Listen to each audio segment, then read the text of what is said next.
Welcome to the Sherdog Radio Network preview for UFC 300, Figueiredo versus Hill. I'm your host, Ben Duffy of Sherdog.com. With me, as usual, is Keith Shillan, the executive producer of the Sherdog Radio Network. Keith, how are you doing today? First off, anyone who's listening to this on Spotify or Apple Podcasts as opposed to watching it on YouTube is missing out because you look extremely dapper, sir. Thank you, my man. You look pretty good yourself, dude. We stepping it up for UFC 300, man. Like, we're not messing around. This is a big card. We are going to go, like, insanely deep. We already started an hour earlier than normally do because we know we're going to go deep. I mean, there's tons of storylines. Let me get this right out of the way. We never do this. So this is the first time I've ever listened to one of our shows. I apologize. Do all the things that other people ask you to do. Like, help us out. Hit like, comment. There's going to be tons of coverage for UFC 300. Let's get our numbers up.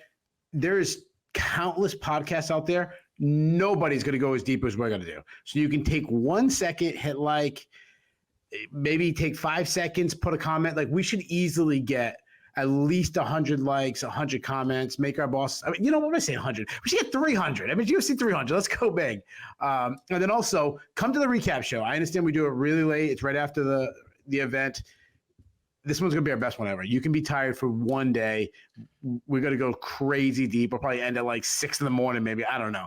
But help us out. But Ben, how you doing, my man? It's going to be more of a telethon than a recap. Yeah, dude, I'm excited. I'm super. I think it's the most pumped I've been for a card in a really long time. I mean, I'm excited too. And I will just say, for the record, you know, we've been doing this show for going on 3 years now, hundreds of shows. On an average, I spend 5 or 6 hours a week talking to you. This is the first and probably the only time I will ever talk to you dressed like that without wanting my lawyer present. So this is the first for me as well. I'm going to hit you with a little trivia question right off the bat, because if there's a theme to this card, like if a tagline to it, like UFC pay-per-views used to have, this would be UFC 300, let's get light heavyweight shit sorted out. On May 8th, 2010, UFC 113, John Jones stepped up on short notice, beat Mauricio Shogun Rua to claim the UFC light heavyweight title. So that's going on 14 years ago. Yeah. Almost a decade and a half. In the time since then, how many times has the UFC light heavyweight title been passed from an undisputed champ to a challenger? Not counting interims. No interims, no vacant titles. Okay, so Jones, are you counting that one? Shogun to Jones? Yes, Shogun to Jones, 1. Okay, Shogun to Jones since then? is 1. So then the title, Jones gets stripped. Then it becomes DC's belt. Are we counting that? Like, we counting 2 people fighting for? No, if it was vacant, that doesn't count. Oh, vacant doesn't count. Okay, so that doesn't count. How many times did an undisputed champ drop a title to a challenger in the cage? And we're not counting DC losing to Jones and then get changed over to no contest, right? We're not because that was reversed quickly. Yeah, Jones gives it up. Oh my God, this is Jones gives it up. No wait, DC lost. No, Jones gives it up. DC. John Jones won the vacant title when DC went up.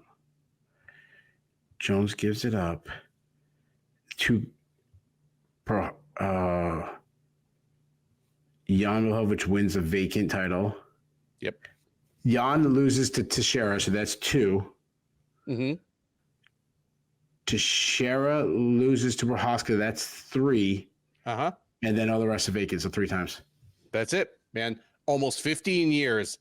That's crazy. 3 times in 15 years. Just what you would think of as the default way a title is handed off.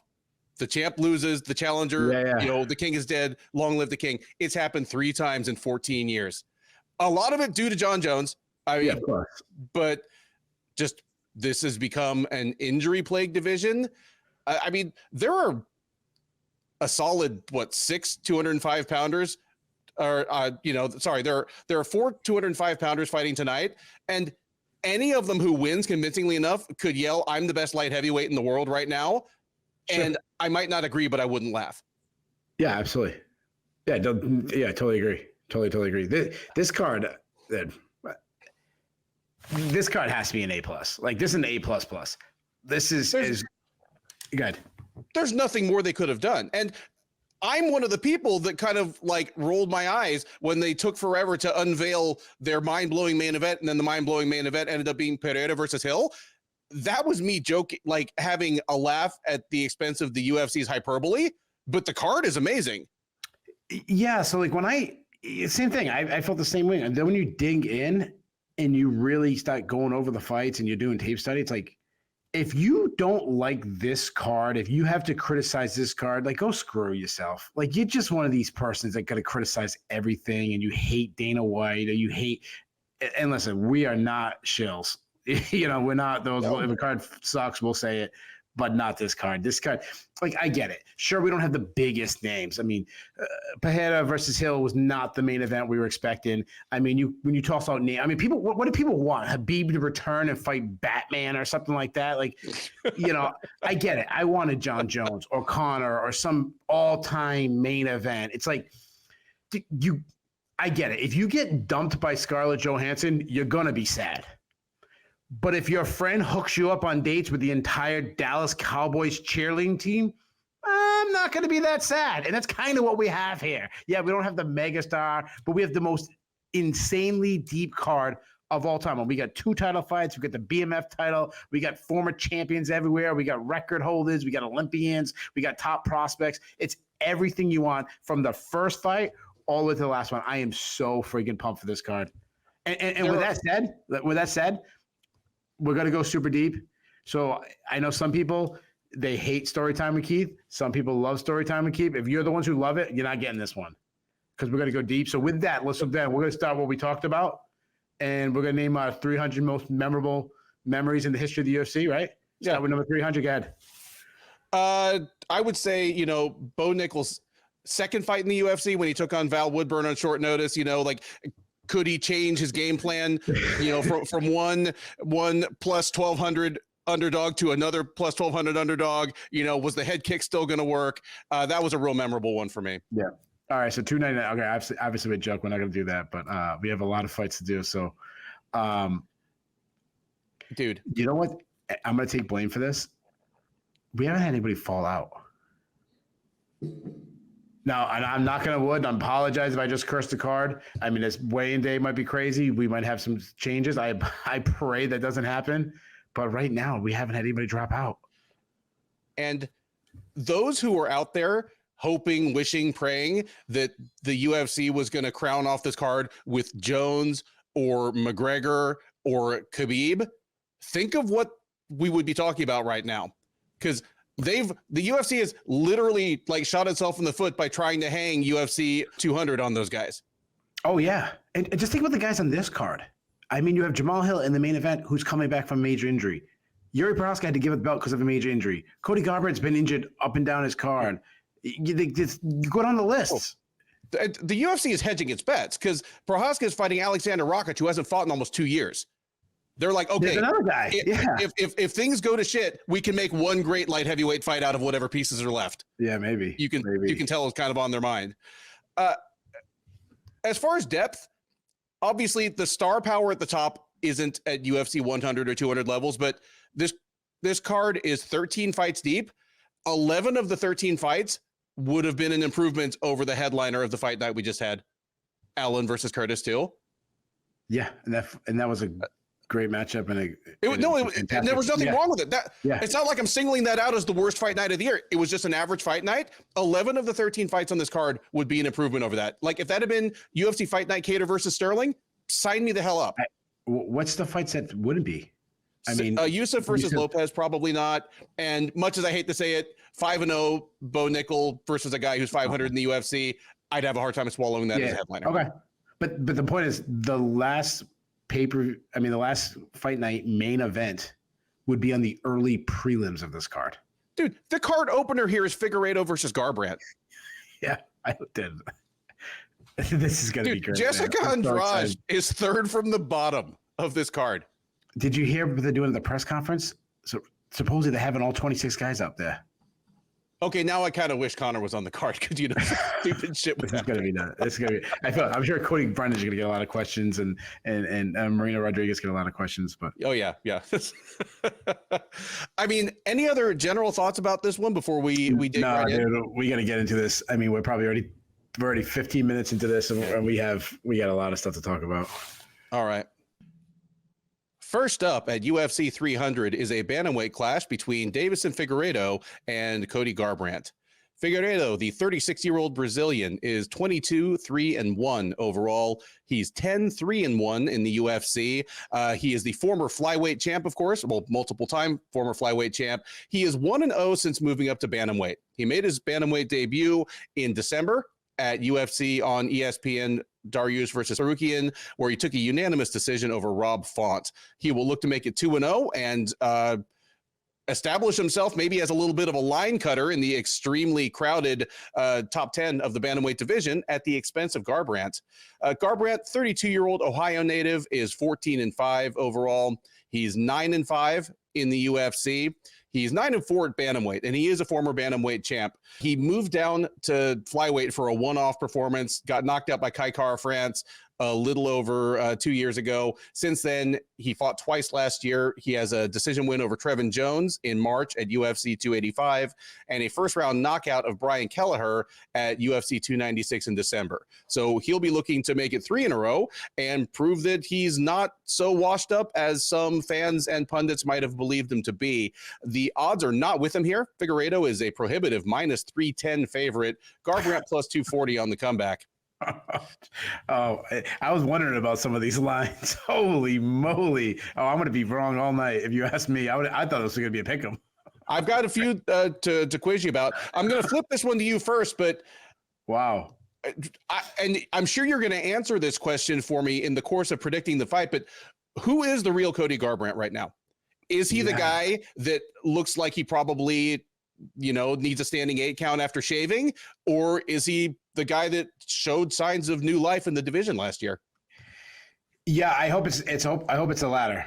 I really do, because the rise of Cody Garbrandt was as fun of a moment in this division as that ever was. I mean, the loose cannon who would, went after Conor, snatched up TJs by the throat, all this stuff, put on that once in a lifetime performance against Dominic Cruz. That's the guy I hope returns. And if he beats Deiveson Figueiredo,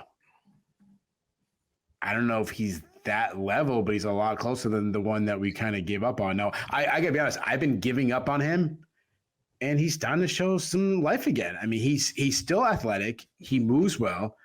I'm not sure he still has the explosion he once had, but in his last fight, he did show some good hand speed. He's setting up his shots well with feints. His output has dropped recently. It's been a lot, but he can't pull the trigger.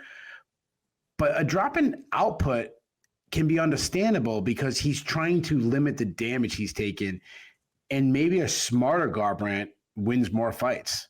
He's a good boxer. I like his jab. He keeps everything tight. Likes that he throws when he gets to the pocket, he throws down, which I'm not sure is the wisest decision due to, the power of Figueiredo.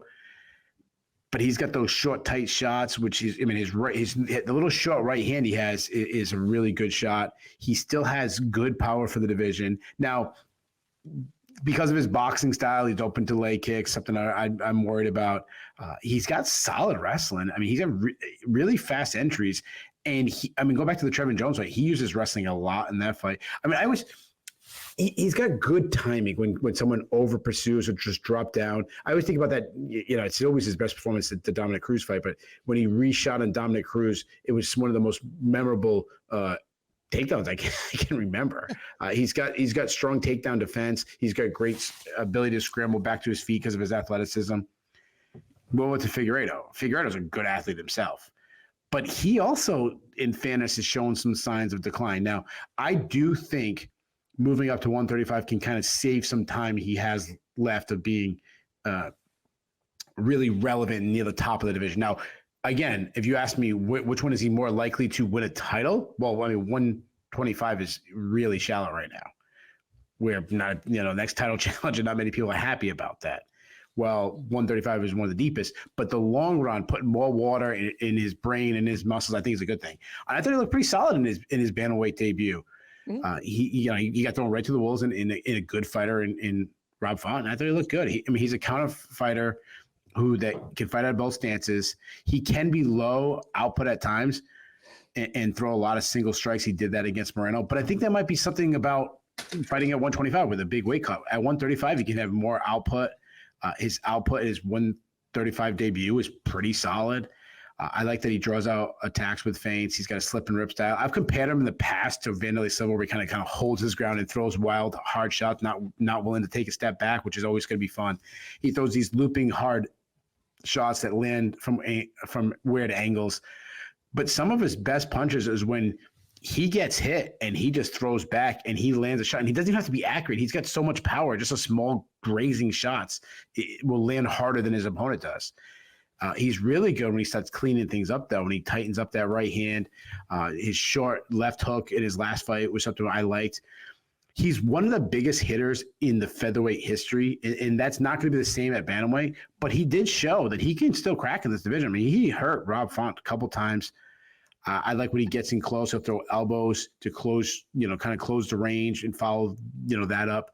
His striking off his back foot has always been something really impressive that he can, very few people can do. Now, he's always had defensive issues. He's very hittable. He keeps his chin high in the air. He will grind in the clinch because he's very physically strong. He can wrestle. It's never his first game plan, but he can do it. He's got some fast entries. He's good at lowering his hip when an exchange kind of coming down and dropping underneath like a wild exchange. But when he's shooting from distance is the issue. He won't set him up. He's not the best defensive wrestler. I'm going to go back to the Moreno fights. Moreno took him down a lot in those 4 fights. But in fairness, we've talked about this a million times, Moreno's a very underrated grappler himself. He struggled to get off the bottom in the last battle against Moreno. He is a serious submission threat, though, especially with the head attacks. He locked good, he locked a guillotine on Tim Elliott. He locked a guillotine on Alex Perez. Moreno did hurt him a bunch, so don't be surprised if his ability starts to collapse. But he's gone 25 minutes before, so 15 minutes shouldn't be a big thing. Now, I'm sorry, I know I went really long-winded. This is what happens when you talk about a guy that was just headlining, cards. So, I got a lot of notes on these guys. So I think, this is the opener. There's a lot of pressure on both these guys. The winner is right back in the mix in an extremely deep division. The one that loses is buried. I think that person is Garbrandt. I think this is a massive step up compared to Brian Keller. I really hope that I'm wrong. I hope that Garbrandt is back to being a top contender, but with all those injuries, neck surgeries, back surgeries, all this stuff, I still don't trust his durability. Figueiredo can hit. I said Figueiredo hurts him with a big shot. I think he follows it up. He catches them, follows it up with some hard shots. I'm going to say he does in the very first round. Give me the former flyweight champion to win the opener first round TKO. Yeah, I love the analysis there. And I agree that Garbrandt has looked better in his last 2 fights at bantamweight. And it's not because of some miraculous physical recovery. I don't believe that chin magically repairs itself. It's from adjusting to his limitations, coming to grips with them, and adjusting his fighting style. And it's things that we've seen people like Andrei Arlovski do and extend their career for literally a decade after everyone assumed they were shot. And Garbrandt falls in that pile. If you had asked me in late 2021, around the time of his Font and Cara France fights, I would have said, this is the most shot 30-year-old I've ever seen. Now at 32, the little exhaust port on the Death Star, it's still there, but not everybody's finding it. A couple guards in front of it. Yeah, exactly. Figueiredo at 36, the wear's got to be there. And you and I have both said a million times, he's a guy that when it catches up to him, it's going to all come in a real hurry. It could be a Tony Ferguson type decline where just all of a sudden he seemed to age 10 years overnight. I completely agree that. Totally agree. Moving up to 135, it doesn't leave him as clear a path to a title shot. But if you're if you're not Deiveson Figueiredo, say you're Deiveson Figueiredo's wife, and you're like, hey, I just want my husband to sock away as much money as possible and still know my kids' names when he's 40. Yeah. I'm saying bantamweight. Yeah. Oh, silly.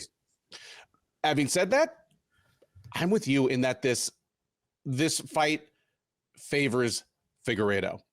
I feel like I talk a lot on our show about, fighters have a certain skill set, but then in their brain somewhere, they also have the thing that they really want to do. And it's not always the best match with their skill set. And Norma Dumont's always my example, the one who stands like a Sanda fighter until you touch her, and then she wrestles with you. Garbrandt, at his best, is one of the slicker boxers the UFC's ever seen. But that's not what Garbrandt wants to be. What Garbrandt wants to do is bite down on his mouth guard and swing in the phone booth with you like he is bantamweight Dustin Poirier. And that's what's not served him well. I mean, look at his fall from the pinnacle. His 2 losses to Dillashaw, his 1 loss to Pedro Munoz. All 3 of them were knockouts, and each knockout was worse. Like, just saying, like how Garbrandt actually looked at the end of the knockout was worse each time. Like Munoz, it looked like he needed smelling salts. But what happened each time? They were in a firefight, and Garbrandt was doing fine for a second. And then, in the first Dillashaw fight, he won those exchanges in the first round, got caught in the second. So it's going all the way back. Didn't Dillashaw get saved by the bell in the first? Was he hurt? I know. Like Garbrandt hurt him bad in the first round. Yeah. Garbrandt's just warrior killer instinct writes checks that his chin has traditionally not been able to cash. He stepped away from that a little bit, but the Brian Kelleher fight was a great test of, okay, does Garbrandt have anything left off for this division? Because Kelleher is, tough, well-rounded, decent everywhere, but Garbrandt, in terms of skills, was better at everything than Brian Kelleher. And Kelleher, while his nickname is Boom, he's actually one of the guys that was going to be less likely to make Garbrandt pay for one moment of being too bonsai in the pocket. And Garbrandt got past him, and he looked somewhat vintage in doing so. He was so much faster. His power was on point. I liked Deiveson Figueiredo's first fight at bantamweight. I thought Rob Font was a very good test for him. Just immediately introduce him to the reality of his new division. Okay, you want to fight at bantamweight? Here's a tall guy with long arms that lives by his jab. Like, let's see how you do with it. And I thought he looked very good. You pointed out he navigated the distance no problem. He hurt Font a few times, and while Font is not a perfect fighter, he's typically been tough as hell and not at all chinny. So like actually rocking him a bunch of times was a good sign. Here, all this is my long way around to say that if Garbrandt fights a really smart fight, if he is the guy that he was in the Jones and Kelleher fights, where he was a little more conservative and only really, went in guns blazing when he felt it was to his advantage, I think this is close to a pick 'em fight. But in the back of my mind, like, there's always the outside chance that Garbrandt will make a poor decision. We end up in a wild swinging battle, and Figueiredo loves those as well, but he's just better equipped to survive them. So we could get the first round knockout like you picked. I wouldn't surprise me at all if we don't get one of those firefights.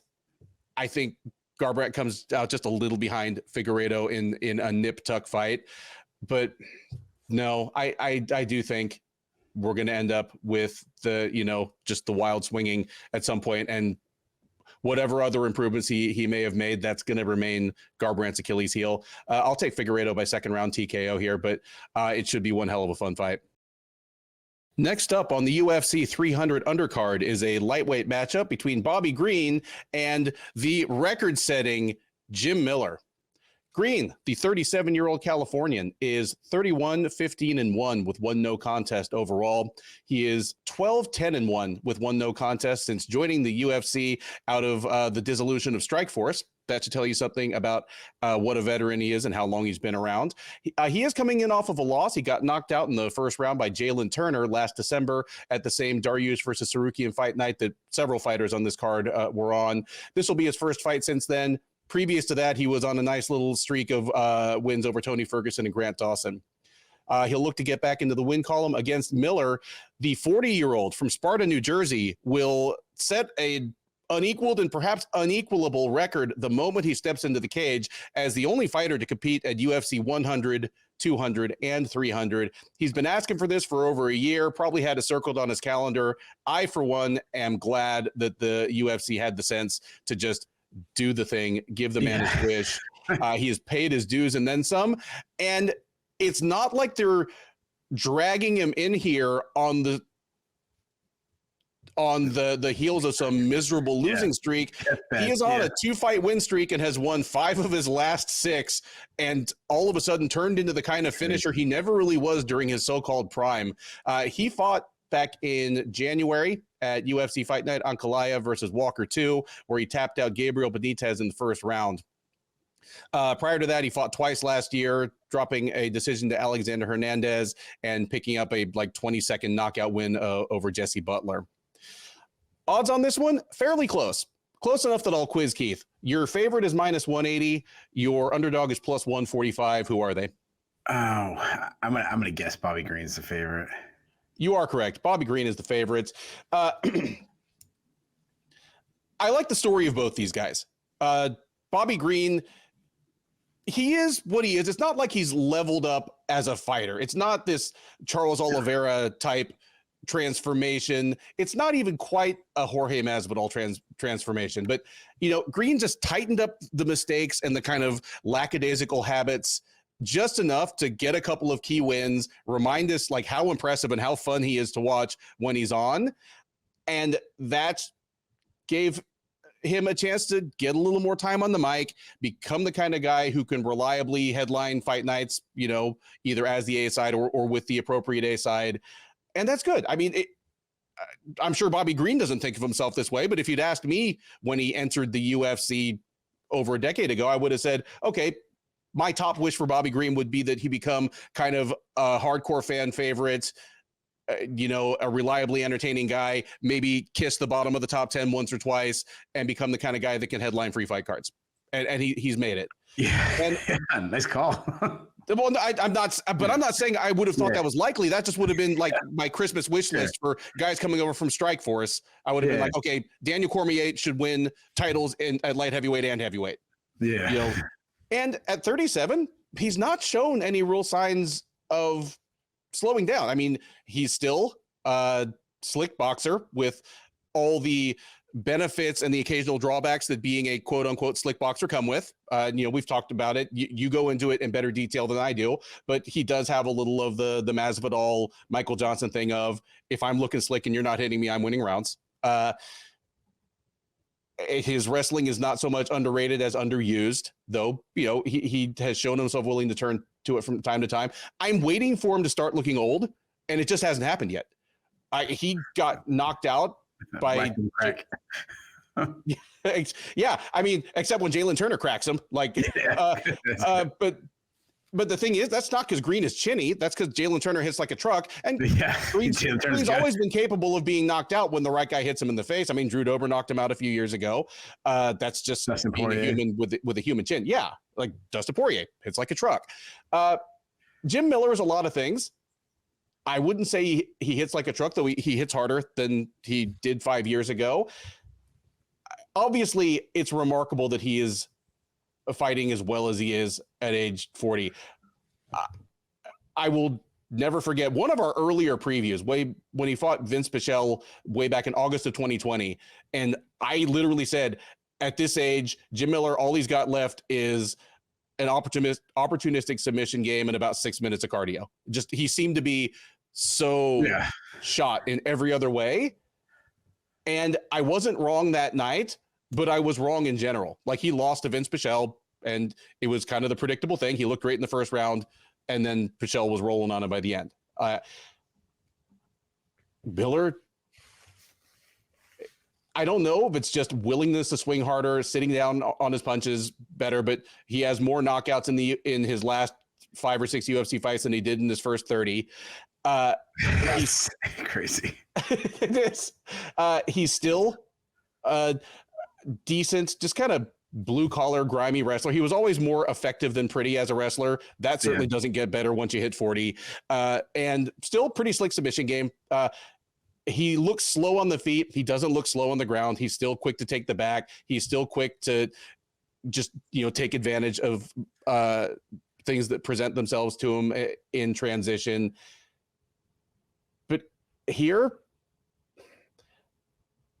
I think this is going to look a lot more like a Bobby Green fight than a Jim Miller fight. I could see Bobby Green just basically looking like Pernell Whitaker against Miller, just kind of slipping everything, almost starting to play with him late. Even if Miller catches Green being silly with his hands around his waist and catches him with a clean shot, just Miller is not Jalen Turner or Dustin Poirier or Drew Dober from a standpoint of one-shot power. So even if Miller puts Green on skates, I think that just makes Green wake up and take the fight a little more seriously. I think this one kind of favors Green more than the line says it does. I mean, this isn't a betting show and that wasn't betting advice, but part of me was kind of surprised that Green wasn't a 2-1 favorite at least. Give me Green here by a pretty dominant decision. I wonder if Jim Miller wakes up every morning, he sets his alarm and his alarm goes off and it's just Ben saying that mean stuff about him, and that gets him to get out of bed, and he's got this screen cap of me on the corner of his mirror, and he crumples up like Rocky. Yeah. I hope Chase Sherman doesn't listen to our show. Oh yeah. How can you not be a fan of Jim Miller? I mean, we talk about him, fighting Mac Danzig at UFC 100. Oh, dude, I'm sorry. I got to get one thing in there. I forgot to mention this. Miller has been in the UFC so long that of the promotions he fought before joining the UFC, only one of them is even still in business. That's crazy. Reality Fighting still puts on 6 or 8 shows a year. The rest of them are out of business. That is how long he's been in the UFC. Anyway. The guy was fighting the IFL. Yeah, he fought in the second to last IFL event, just like Green fought at the last or second to last Strikeforce event. Yeah. That's what we got, IFL versus Strikeforce. This guy, knowing him, he's fought at UFC 100, 200, 300. The way he's going, he might fight at UFC 400. I mean, this guy is to be this many fights in his career and still be this close to the top of the division is absolutely tremendous. Yeah, has he lost some speed and athleticism? Of course he has. But he's gained power and craftiness. And he always was super crafty. Mm-hmm. He suddenly has this old man strength where he hurt Alex Hernandez. He knocked out Jesse Butler. He knocked out Nicholas Mota. I was watching this interview with Dan Hooker, and Dan Hooker talked about how hard Jim Miller hits. He isn't a good defensive striker. He never has been. He lacks head movement. Based on his age and the damage he's taken over the years, it can suddenly just all fall apart. But he's been knocked out twice in 197 fights or whatever he has. Alex Hernandez had some success. He cracked him a little bit, but Miller, he lost that fight, but he was still marching forward, coming forward. He can wrestle a lot. He's a solid wrestler, but he's more of a grappler than he is a power blast through your hips kind of wrestling guy. But he gets on top, good control, good ground and pound. He's got 18 submissions in his career. He loves the guillotine. One of the best guillotines of all time. He hit Cerrone with one of the best ones I've ever seen. The second best in his own family, but one of the best of all time. Yeah, good point. Do you think Jim and Dan Miller, where my parents' house was just full of holes in the wall from all their football player wrestler sons beating each other up? Do you think just Dan and Jim used to just choke each other out all the time? Yeah, pick your brother up off the floor. Don't just leave him. If there was holes in the wall though, Jim Miller just seems like a guy that could just patch that thing up real quick. He was 9 years old and he's pulling out the spackle and he's got the bloody knife.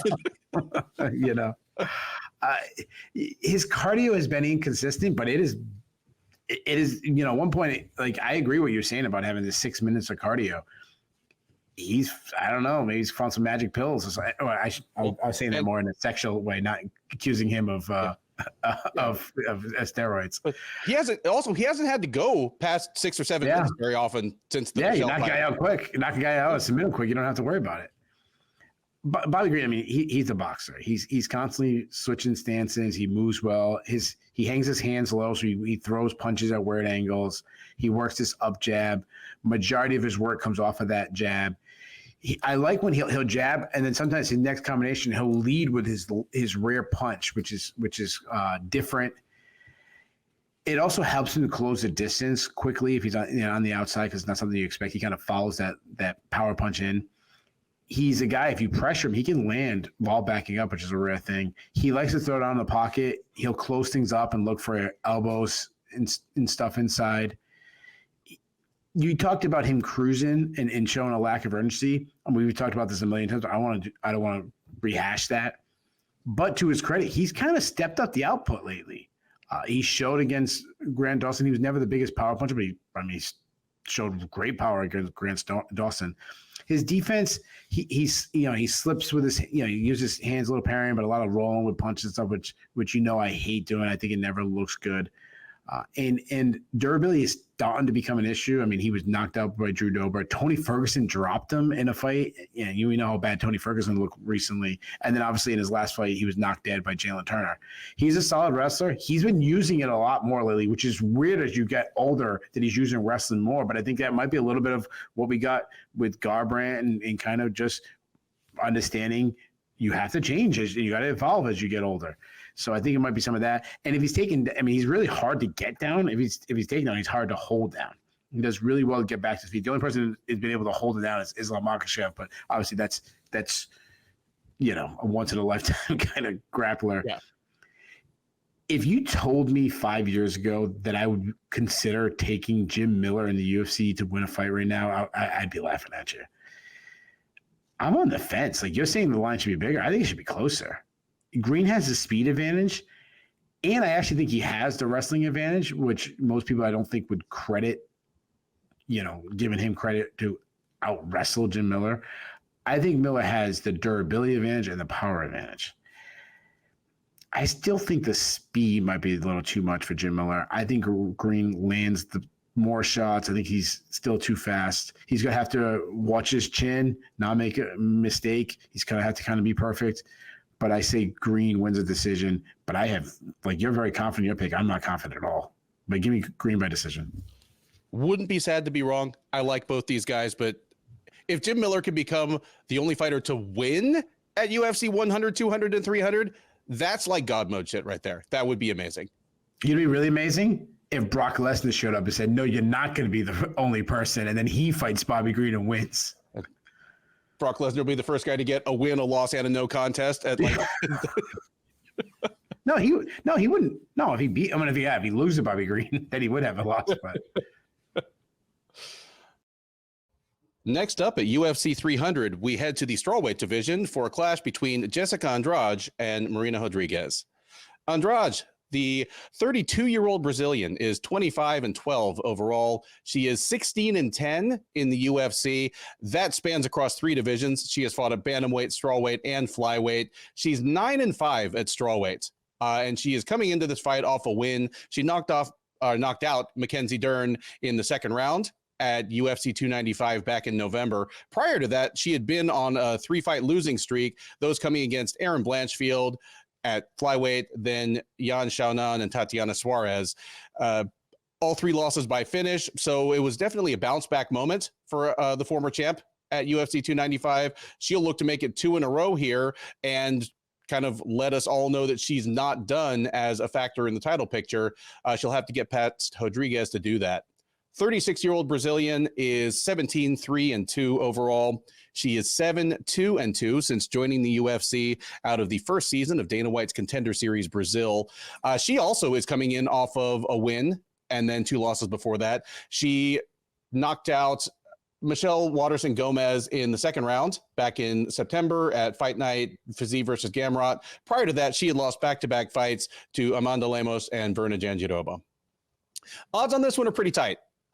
Keith, your favorite is -135. Your underdog +110. Who are they? Oh, that's tough. I really don't know. Jessica Andrade's the favorite? You're correct. Andrade is your favorite. Lines are very close, but Rodriguez is available at plus money, so she's definitely the underdog here, okay. But it's a slight underdog.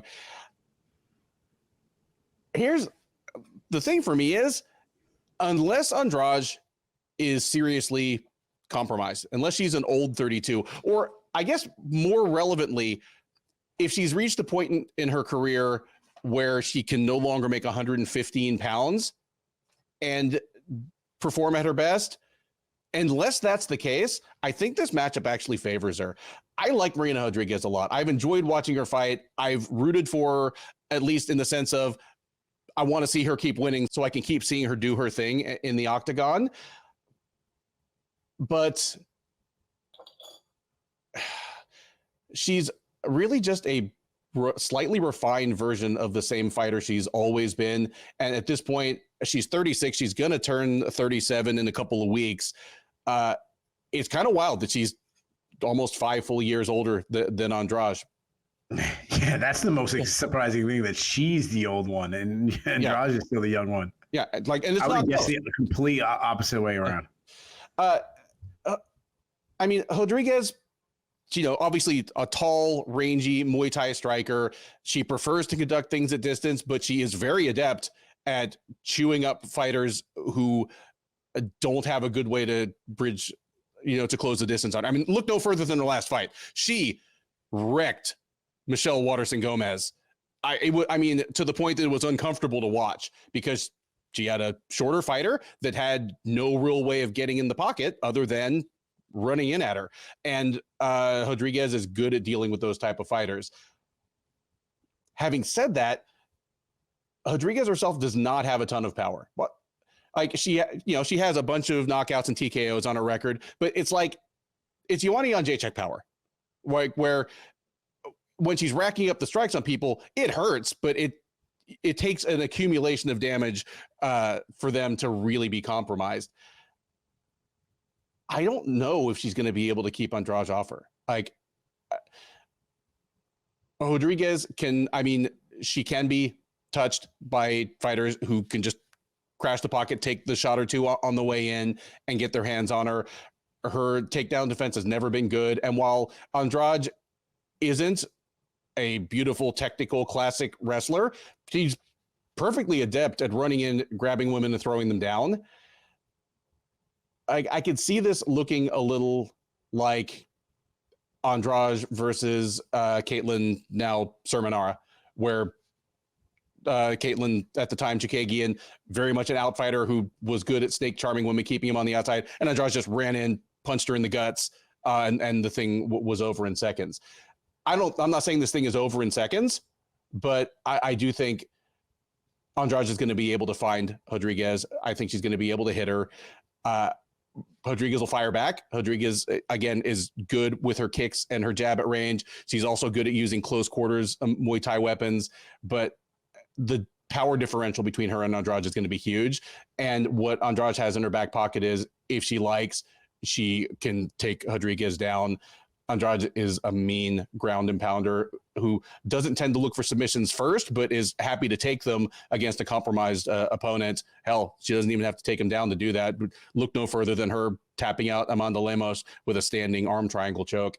I do think this favors Andrade, unless she steps into the cage and she just looks like a dehydrated zombie. I think she mauls Rodriguez, probably gets the better of the action. Give me Andrade by a third round TKO, where she's done a lot of damage to Rodriguez over the course of the first 2 rounds. Yeah, you have a lot more confidence in Andrade than I'd say I did, just because, she just got over a stretch where she looked really bad. Mm-hmm. But to her credit, she looked much better in her last fight. Now, you got to wonder, how much of that had to do with going through a divorce. She was pretty public about that in her last fight. That has a lot. That changes your life and everything. It could be that. It could be also just decline. She's a very aggressive striker, good output. She walks down her foe, constantly taking the ground, landing shots. She kind of fights in blitzes where she blitz in and spurt on her opponent, throws some hard power shots, tight hooks. She has really good power. Historically, she's one of the hardest hitters in the division's history. Mean calf kicks. Defense has always been an issue. She marches forwards, keeps her hands low, willing to eat a shot to land one of her own. She's also lost some speed. I mean, Erin Blanchfield and Yan Xiaonan were way too fast for her in those fights. But in fairness, I mean, she did fight Blanchfield at very short notice. We'll kind of give her a little bit of pass on that one. No excuse, Yan Xiaonan. But Yan Xiaonan is really good. I mean, she's fighting for the title on this card. Yeah. So you have to worry about her chin, though. She has continued to take damage over the years, and she showed, big signs of her durability fading. Her lack of defense has seemed to kind of finally taking a toll on her durability. So due to her boxing heavy style, she's open to calf kicks.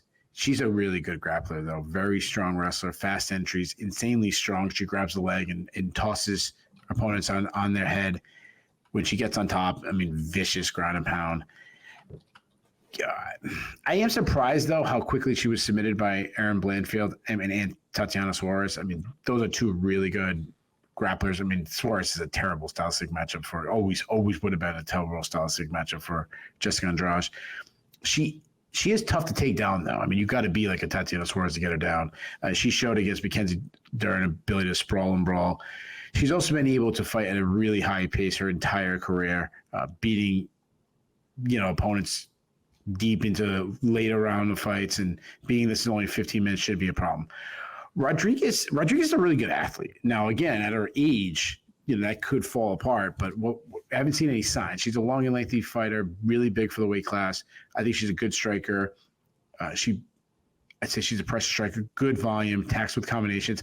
I disagree on the power. I actually like her power. I mean, you saw what she did to Amanda Hebus. I think she can crack. Good kicking game, kicks everywhere. I like her step in knees. Good clinch game. She gets in there. She uses her size really well. She's got a framing and landing short shots. Something that you don't really want to get in that range with Jessica Andrade because she's so strong. But because of her height, she could eat one or two knees coming in. She does that. That's something that Rodriguez does a lot. Not much of an offensive wrestler. And her defensive wrestling, you said it was poor. I'm going to say it's inconsistent. I mean, she struggled to stop takedowns from Cynthia Calvillo, Carlos Esparza, Yan Xiaonan, Verna Jandaroba. But Mackenzie Dern and Michelle Waterson struggled. Now, Michelle Waterson's a lot smaller than her. Mackenzie Dern's always been her wrestling has never been that good. So I agree. It's probably a little bit on the poor, but I'd say we've seen things. More concerned is her inability to get off the bottom when Verna Jandaroba was on top of her. Now, she did get up with Michelle Waterson when Waterson, I think, briefly took her down. She doesn't have a submission game, but she showed great submission defense against Mackenzie Dern. She's taken a lot of damage, though. She was knocked out by Amanda Lemos.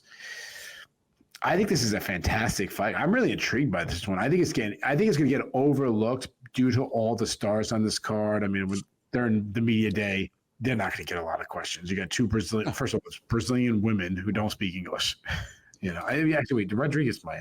Does Rodriguez speak English? Not a lot. Like she'll try, but okay, she'll like she's not Pedro Munoz or something. Where okay. Yeah.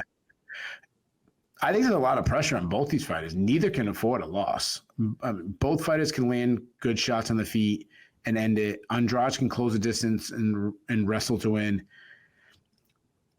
I think she's too faded. I think Rodriguez is big. I think she's fast. I think she's accurate. I think she's got kicks.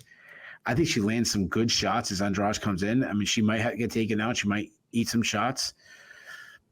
I think Andrade might struggle with the speed. And I think the better of the exchanges is actually going to go to Rodriguez. So that's going to be the first time we disagree, but I'm going to go with Rodriguez. I really want to take a stoppage, because if I'm going to bet on Andrade being done, I got to go all the way on it, right? Yeah. So yeah, I'm going to say that Rodriguez, she lands a big shot. Maybe she hurts Andrade. I'll see if she does in the second round. Okay, we have our first disagreement of the card, and let the record show that Keith was the one who went underdog on that one. So no question who's the braver one among us. We head back to the lightweight division where Jalin Turner will meet Renato Carneiro. Turner, the 28-year-old Californian, is 14-7 overall. He's 7-4 in the UFC. He's 7-3 at lightweight. He made his debut, I believe it was even on short notice. It was up a weight class at welterweight against Vicente Luque. After that, he dropped back down to 155 pounds, and again, 7-3 since. He's coming in off a win. He knocked out Bobby Green last December at UFC on ESPN, Dariush versus Tsarukyan. Prior to that, he had dropped back-to-back split decisions to Mateusz Gamrot and Dan Hooker. So he'll look to keep the good vibes going. He'll need to get past Carneiro, or the man we'll call Moicano from here on out, to do so. 34-year-old Brazilian, 18-5-1 overall. 10-5 in the UFC. He has fought at featherweight as well as lightweight. So while he's 10-5 in the UFC, he's 5-2 at lightweight or above. He's on a 2-fight win streak. That's the good news. The bad news is that due to inactivity, those 2 wins date back almost 2 years. He fought Drew Dober back in February, taking a unanimous decision. That was at the Dolidze versus Imavov fight night. Prior to that, you have to go all the way back to UFC 281 in November of 2022 for his impressive first-round submission of Brad Riddell. So he'll be looking to make it 3 in a row. Remind the lightweight and perhaps also the featherweight divisions that he hasn't gone anywhere. Odds here do not favor him to get it done, though. Turner is -240, Moicano +190 on the comeback. Keith, who do you like in this one? Well, I do want to give, as a fellow police officer, I want to give some insight to why Moicano has been inactive. I can announce that he's been accepted to the police academy. He's doing his SWAT training so he could kill the bad guys, as he said. I don't know if you remember him saying that. I remember that. That was a wild interview. And hey, if he's putting his ass where his mouth is, I support him. Obviously, guys, I'm just joking. I was just throwing that out there. Moicano. So this is a. I'm sorry. I'm still thinking of getting like pulled over or questioned by Moicano, and I'm just completely terrified. Man, just ripping you out of the car, Exactly. just accusing you of being a bad guy and beating the shit out of you. Jesus. And you're like screaming for help, and his backup shows up, and it's like Jermaine Durand to me, and who's that Philly cop there? Chris Dawkins. Dawkins shows up. You just get your ass kicked. Moicano, he's a well-rounded fighter. He's a Muay Thai striker on the feet. Because of that, he stands directly in front of his foe. I'd say he's like serviceable boxer. He got a long jab, crisp jab, more power than he gets credit for. Yeah, he's got a little bit of like a Jose Aldo type, where back in the day, he was all kicks. I mean, he killed Calvin Kattar with calf kicks, if you remember that fight.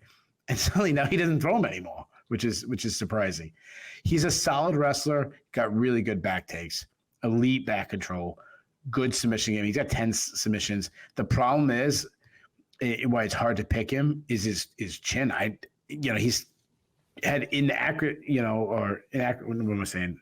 Inconsistent, I should say. Inconsistent with his chin. I mean, he's been knocked out a lot. I mean, Aldo knocked him out. Korean Zombie knocked him out. Fiziev blasted him. He took even, RDA in a loss. He took a lot of damage in that fight. So that's the big concern you always have with Moicano is can he take big shots? And he's got a big hitter and Jalin Turner. I mean, Jalin Turner is a massive lightweight. I mean, the dude looks like a light heavyweight. He's huge. I mean, if something happens to Jamal Hill, like forget about Prochazka or Rakic. Just throw Jalin Turner in the main event. Like he's as big as maybe not as big as Pajeda, but nobody is. But Andre the Giant is as big as Pajeda, but he can fight at light heavyweight. That guy's that big. He's a long, lengthy fighter. He's a really good striker. I'd say a bit of a sniper. He's good at distance, fast hands, explosive, accurate. I like how calm he stays, kind of just touches, doesn't really waste energy. And when the opening is there, he capitalizes because he just springs at his opponent with big things. Dude's got elite power for the division. He's got a massive kicking game, throws, kicks to the legs, kicks up the middle. He's got this beautiful front kick. He obviously has those teep kicks and push kicks and crushes the body. He's an underrated wrestler. He's a good grappler. He used to be a weak defensive wrestler, but he shows improvement lately. Bobby Green tried to take him down. He couldn't. When he has been taken down, he's hard to hold down. He scrambles by just tossing up submissions off his back and using his opponent's like defense to kind of create that opening. Then he gets up. And he's got that length that he can catch submission. I mean, he caught submission on Brock Weaver, caught submission on Yoris Medic. He subbed Brad Riddell with a great guillotine. He's got 4 subs and he's never been subbed. So you think Moicano would have a big advantage. I mean, there's not many people that Moicano doesn't have an advantage in the grappling, but he might not be able to submit a guy like Turner. The one concern, because Turner is so big, he gasses a little bit. I mean, that fight against Dan Hooker was a really high-paced fight, and he slowed down just a little bit in that fight, and that probably cost him a close fight because, he slowed down and kind of Hooker took over late. McConnell's going to have to close the distance. He's going to have to get this fight to the ground, and he's going to have to take his back and kind of backpack him for long periods. I just don't think he can. I think Turner stops the initial surge from Moicano. I think he batters him from distance. Then I think he catches his chin. I just don't trust Moicano's durability. I was kind of rearranging my notes when you were saying the odds.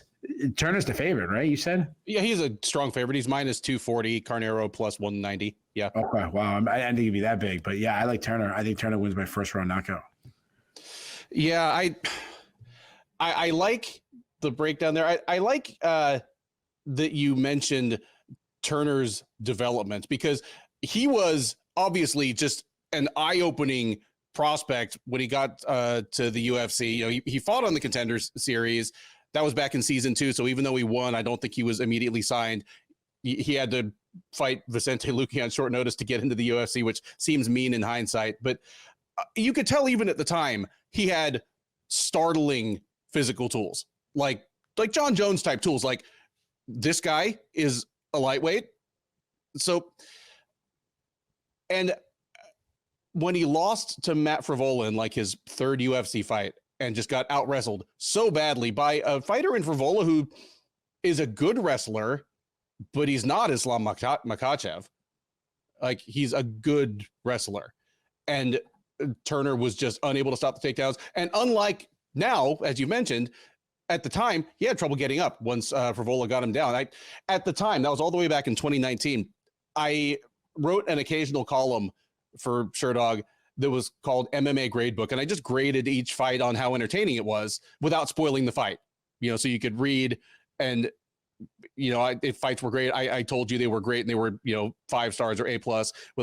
At any rate, I just said about Turner versus Frivola, don't bother watching this one unless like Jalin Turner offended you personally somehow. Just picture what it would actually look like if a steamroller met a tarantula, and you've basically got it. If you told me that guy, Jalin Turner, would shockingly hold his own on the ground against Mateusz Gamrot for 3 rounds a couple years later, I would have said, ha, ha, ha.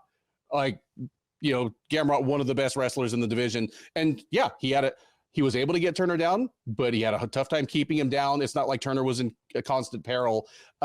Turner's turning into a scary guy, and he is still just 28. He doesn't even turn 29 until later in the spring. I'm talking a lot about Turner just because I'm excited about him going forward. I want to see the next 5 years of what we get out of Jalin Turner, whether it's at lightweight or further up the scale. Whereas with Moicano, I'm like, he was always a guy that, to me, it felt like the fall off was going to come quick when it came. And then with an absence of almost a year and a half, even though he won coming out of that one and got time to cut his legendary promo, where you literally had me. I thought he had actually gone to become a cop, and I was about to ask, so like in Brazil or the US? I'm assuming being a cop in Brasilia and being a cop in South Florida are roughly, similar in terms of just like the weirdness of humanity that you have to deal with on a regular basis. But no, you had me going there. I 100% believe. Hey, our numbers are down. If he wants to come, I'll put in a good word for it. I'd like to hang out with Moicano. Hey, I want to see like the buddy cop movie. Like, yeah, like when you pick on the rookie, though, I don't know if I'm picking on that rookie. Hey, rookie, I'm gonna go get me a coffee. Like, I don't know if I'm saying that to Moicano. Yeah, no. I think I said this before the Dober fight. You look at his record and you see that he's got no knockouts or TKOs, and he's got 10 submissions, and he's not the fighter you picture from that. You see that, you're picturing a Hani Yahya, a Ryan Hall, an early Damian Maia, where they're like almost laughably hapless on the feet and it's just a joke unless they can get it to the ground. That's not Moicano. He's actually a good striker. He's hittable and his chin has become an issue, but he's a good offensive striker. He doesn't have bad power. It's almost surprising that he hasn't knocked anybody out. But here, you nailed it. Turner is a man on the rise. Moicano has what seems like it should be an obvious route to victory. Find a way to get this fight to the ground, but that's just not a guarantee of success against Turner the way it was 5 years ago. I think, one, if Moicano really sells out to get Turner down, Turner's just going to make him pay for it.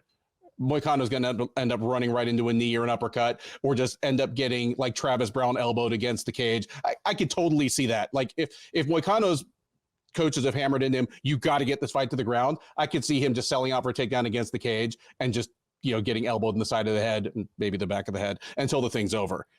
If he decides to stay on the feet and just try to strike with Turner and get the takedown if and when the opportunity presents itself, he'll probably have some moments of success. Again, he's a good offensive striker, but Turner is better. Just bigger, better reach. I think he's faster, tons more power. There's not a safe or plausible route to victory for Moicano here. He could certainly do it, especially if Turner is adversely affected by the weight cut and we get the version of Turner that slows down late. Moicano at lightweight, has proven that he can fight a hard 3 rounds. Maybe he could find something late, but I think that's unlikely. Did you call for first round knockout by Turner? I did. I'm with you here. I could see it going to the second, especially if one or both guys fight cautiously, but that's not really either of these guys' style. I think Moicano runs into something nasty in the first round. And the only question to me is really whether that happens to him while he's just having a striking battle, or it happens while he is going for an ill-advised, and desperate takedown. But give me Turner by first round knockout as well.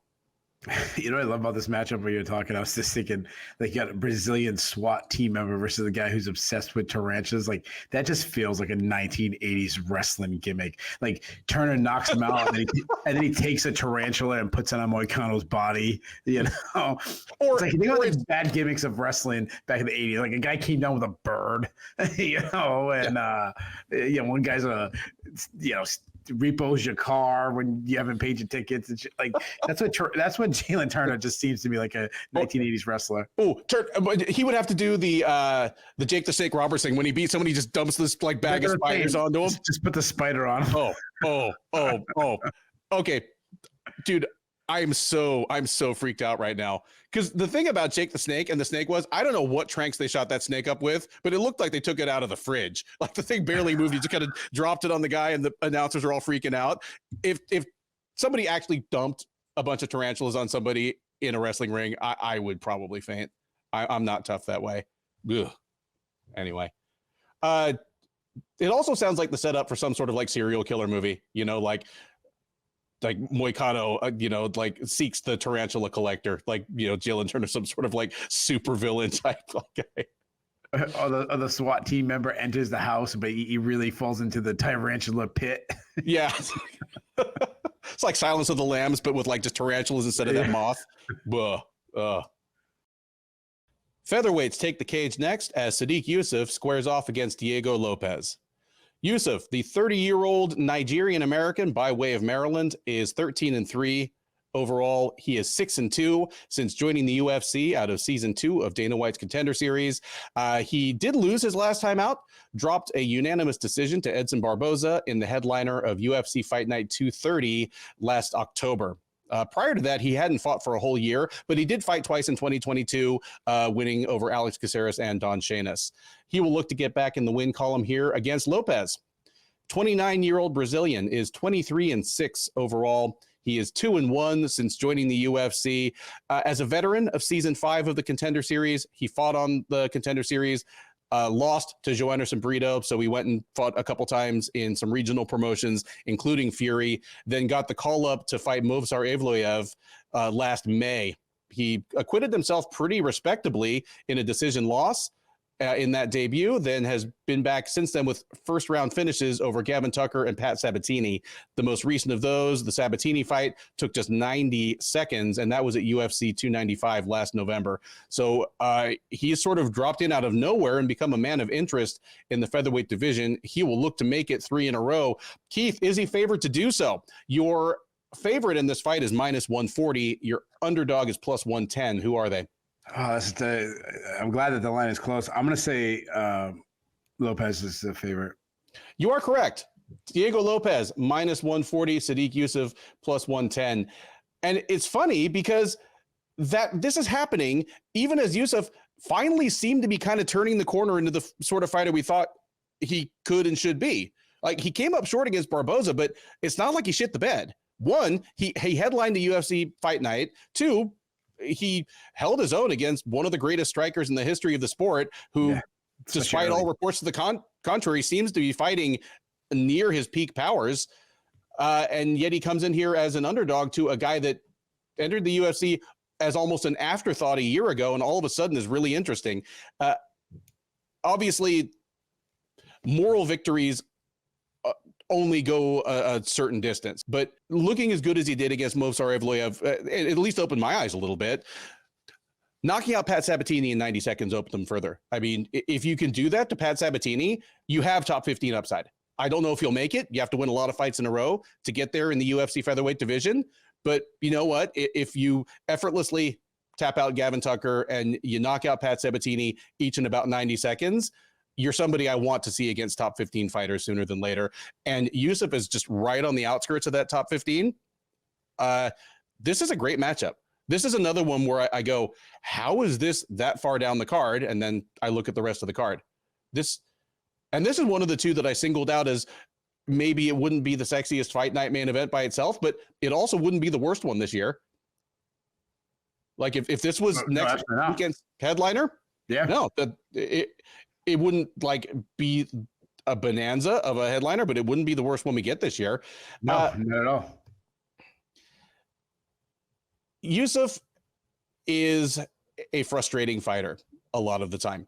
He is blisteringly fast, good power, outstanding leg kicks. Like, he should be one of the best and most feared strikers in the UFC. And to me, it just so often has come out to not throwing enough volume. That's what's been frustrating about him, because it's not even like lapses in fight IQ where you can point to like a huge mistake that he made here or there. I mean, it's just watching him lose rounds to fighters he should be able to tune up. He seemed to be putting that behind him a little bit. His win over Alex Caceres was fantastic because, and I'm pretty sure I picked that one wrong, because that was a kind of matchup going in where I'm like, this is absolutely the kind of fight that Yusuff will leave too close, and Caceres is too smart. You know, he'll find a way to win 2 rounds out of 3 in the eyes of the judges, and it didn't happen. There's only so much to be said for throttling Don Shainis. Don Shainis didn't belong in the UFC, as he himself freely admitted, but that's what you do to a Don Shainis. So Yusuff finally seems to be turning a corner into that kind of fighter who, you know, that we always thought he could be. Here against Lopez, it's throw enough strikes, for goodness sake, use your leg kicks. And I would say it's in his best interest to keep this thing standing. Like, Yusuff is not a dummy on the ground. Like, he's actually a good grappler, but I think his best chances at victory are if he can keep this thing on the feet and throw enough strikes to, one, keep Lopez, keep Lopez reacting. Don't let, Lopez put him on the back foot. Don't give Lopez easy opportunities to bring the fight to the ground. I'm going to take a little leap of faith here, but give me the mild upset. Give me Sodiq Yusuff because the Sodiq Yusuff who lost to Barboza, I still think is a very good fighter. Yeah. Like, if that guy shows up, I do think he can get past Lopez. I've been shocked at how good Lopez is. I now believe that he, again, it looks like a guy with top 15 upside. I just think this particular fight might be a little too much too soon. I think Yusuff is close to kind of reaching whatever his potential is. Maybe he'll always be a frustrating fighter, but he'll get enough done here to win the decision over Lopes. Give me Yusuff in what I hope is a fun fight, but never guaranteed with him. Yeah, this is. I'm glad that you picked Yusuff because I agree with you. I mean, I think the guy's good. It's a guy that I liked when he came off the Contender Series, but he's one of the original guys back in the day. He's a massive featherweight. He got a little big brother against Barbosa, where he came out earlier than, I don't know what it was. Maybe it was just the pressure from Barbosa kind of took over. But he's a well-rounded fighter. He's a good striker, high output. Does his best when he's the one moving forward and attacking. He kind of struggles when he's pressured back. That's what we saw in the Barbosa fight. He's got fast hands. He's accurate. He's got a nice jab, beautiful left hook. He throws combinations. He's got good power, but he's not as hard of a hitter that the broadcast team is going to pretend he is. They're going to make him sound like he's Francis Ngannou. That's not the case. But what he is really good at is kicks. I mean, go back to Alex Caceres' fight. I mean, he was just landing inside kicks on Alex Caceres over and over again. Some great calf kicks. He can use his size well in the clinch, blast knees inside. He's a good wrestler, pretty good at winning scrambles. I'd say he's a weak defensive wrestler. You go back to like the Arnold Allen fight where he just turned him into a takedown dummy. He is hard to hold down, though. That's why Arnold, kept taking him down over and over again. But he's got a little bit of a submission threat himself. He's got a great guillotine choke. Lopes, I mean, this is a guy, I like this kid a lot. What I've seen, this kid's good. Huge featherweight, well-rounded. He's explosive, really strong boxing, especially when he gets in the pocket. I like his right cross. I like his short, tight hooks. His left hook is really good. I like that he works the body. He has plus power, and that's because he sits on his punches and really steps into his shot. I mean, he hurt Evloev and almost knocked him out. Imagine what happened if he got the win in that. And he took that fight on days' notice. Mm-hmm. Good calf kicking game. He still needs to improve his defense, especially against a good striker against Yusuff. He needs to improve his head movement. Not a strong offensive wrestler, but I've been impressed with his takedown defense. I mean, he looked incredible against Pat Sabatini. I mean, he threw Sabatini out his head with a beautiful whizzer. He's a BJJ black belt. He's competed in high-level BJJ competitions, and you can see it. He's a submission. He tosses dozens and dozens of submissions, chains them together. He's got 12 subs in his career. I mean, he had Evloev in one of the deepest arm bars you'll see, and then he changed that to a knee bar and a bunch of other submission attempts on him. And he subbed Gavin Tucker quit. The issue is he'll play a little BJJ instead of trying to scramble back to his feet. I like both these guys. This is a great fight. I'm going to go the opposite with you. I'm going to go with Lopes. Yusuff needs to turn this into a technical kickboxing match. He wants to stay from the outside, kick the legs, jab, move a little bit. I just don't think Lopes gives them that kind of fight. I think Lopes is going to stay in his face. I think he's going to throw hard shots, hard kicks. I think he lands some of the better power shots in the exchanges. I don't think we got a finish, but I'm going to say Lopes wins the decision. But I'm excited. Like this is a fight that's not going to get a lot of notice. I'm actually glad it's this high up the card. When you look name value, you can make it. I understand they want to make it bang right away. That's why they got Garbrandt and Figueiredo as the opener. But I'm surprised it's not the second fight based on name value. But excitement fight. I think Lopes is going to bring it. I think Yusuff's going to have to respond to that. I think this is a really fun fight. Completely agreed. Next up on the UFC 300 undercard, a women's bantamweight contest between former champ Holly Holm and one of the higher profile free agents the UFC has signed in a little while, former two-time PFL lightweight champ Kayla Harrison. Holm, the 42-year-old New Mexico native, is 15-6 with one no contest overall. She is 8-6 with one no contest in the UFC, 7-5 with one no contest at bantamweight. She is, of course, the former bantamweight champ. She is coming into this fight off a no contest, the no contest of her career. She fought Mayra Bueno Silva last July in the headliner of UFC on ESPN 49. She had been doing very well in the fight and then blundered right into a front headlock. I think it ended up being called a ninja choke, but basically blundered into a front choke just seconds into the second round. That was a eye-opening loss, a great win for Silva. It was overturned soon after when Silva tested positive for a banned performance enhancer, actually a stimulant, basically tested positive for Ritalin. Her appeal that I just took it to stay awake through a Holly Holm fight did not get her any sympathy or reduction in sentence. So it goes down as a no contest. But those of us who were there and saw it do remember Holm losing. Prior to that, she had fought just one other time in 2023. She took a unanimous decision over Yana Santos in March at UFC on ESPN, Vera versus Sandhagen.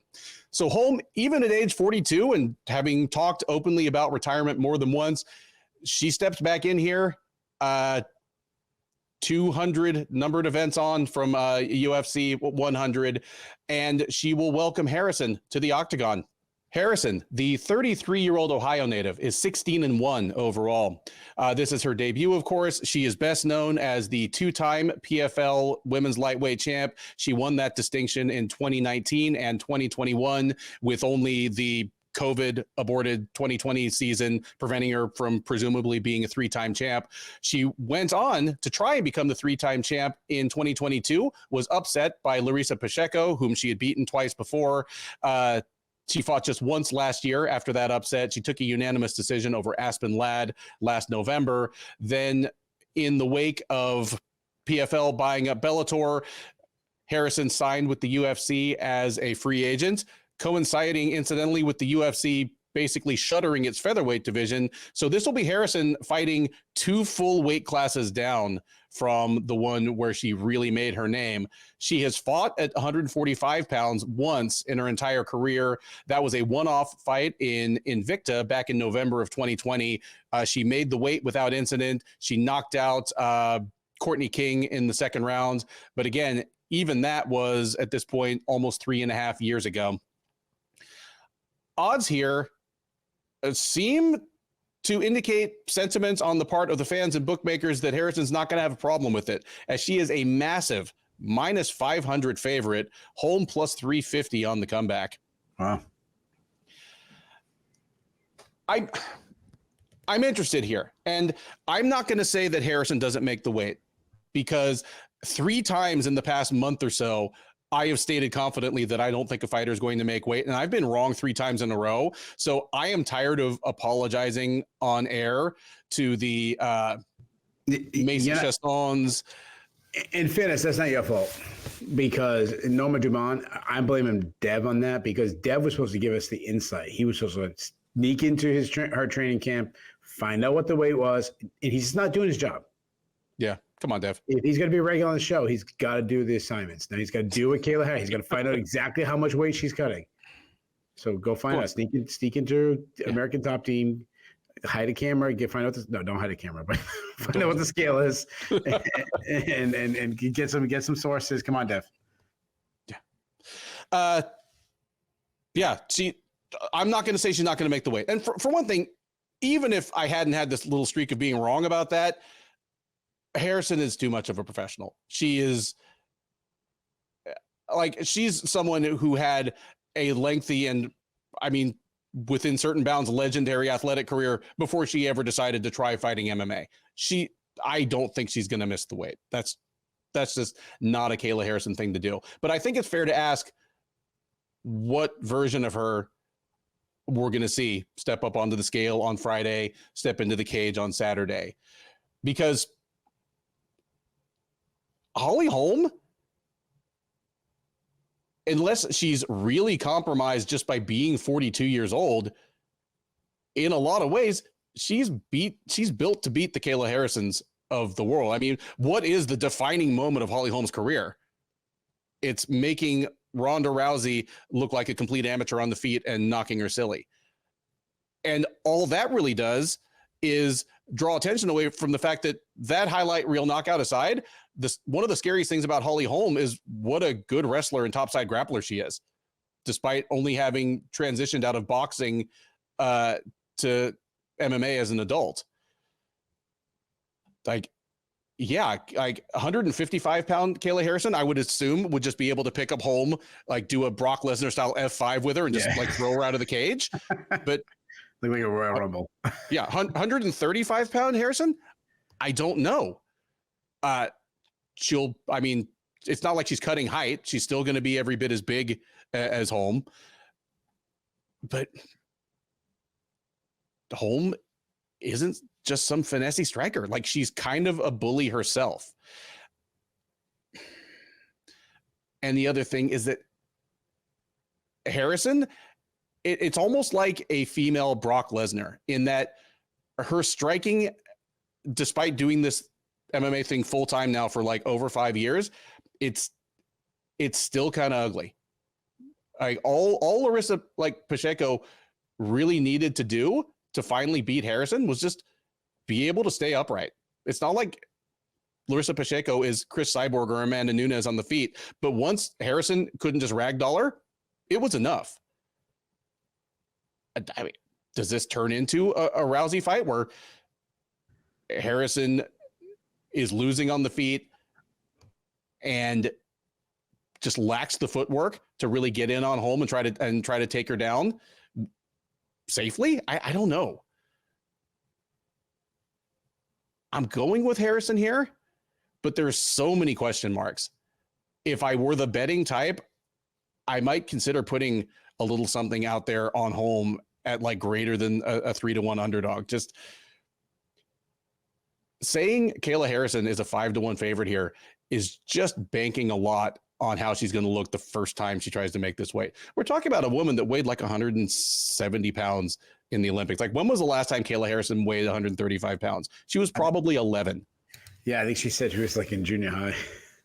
Okay, so like 13. Like, that's scary. And if she gets past not young either. No, she's 33. You know, which in these heavier women's divisions, that's dead prime. That's like a 33-year-old middleweight or light heavyweight. That, like, it's not a problem in itself, but it's not the best time to try dropping 20 pounds. So if she beats Holm, obviously she's an immediate person of interest in the bantamweight title picture. Even if she loses, I'm not writing it off completely. Maybe the UFC considers bringing back the 145-pound division in that case. Just something that kind of slid under the radar of the news in the wake of last weekend's card is that fight Melissa Mullins and Nora Conol, where they basically admitted that they got together and agreed to both miss weight. Yeah. Featherweight never die. Life finds a way, as the guy in Jurassic Park once said. Holly Holm said she's not taking the fight if she misses it. If Kayla Harrison misses. Dude, why wouldn't you say that? Why wouldn't you put all the pressure on Kayla? Yeah. Even if Holm was like, yeah, unless she weighs over 141 pounds, I'm taking the fight. I'm taking the paycheck. I've seen what the UFC does to people that do this. But why wouldn't you at least say that? Yeah, I agree. Yeah, like, good on Holm. And she is the type that I could see that she actually might. She's just old enough where it's like the Stephen Thompson thing. We're like, yeah, maybe I'm screwing the rest of my UFC career, but what is the rest of my UFC career really? So I've spent a lot of time not giving my pick for this fight.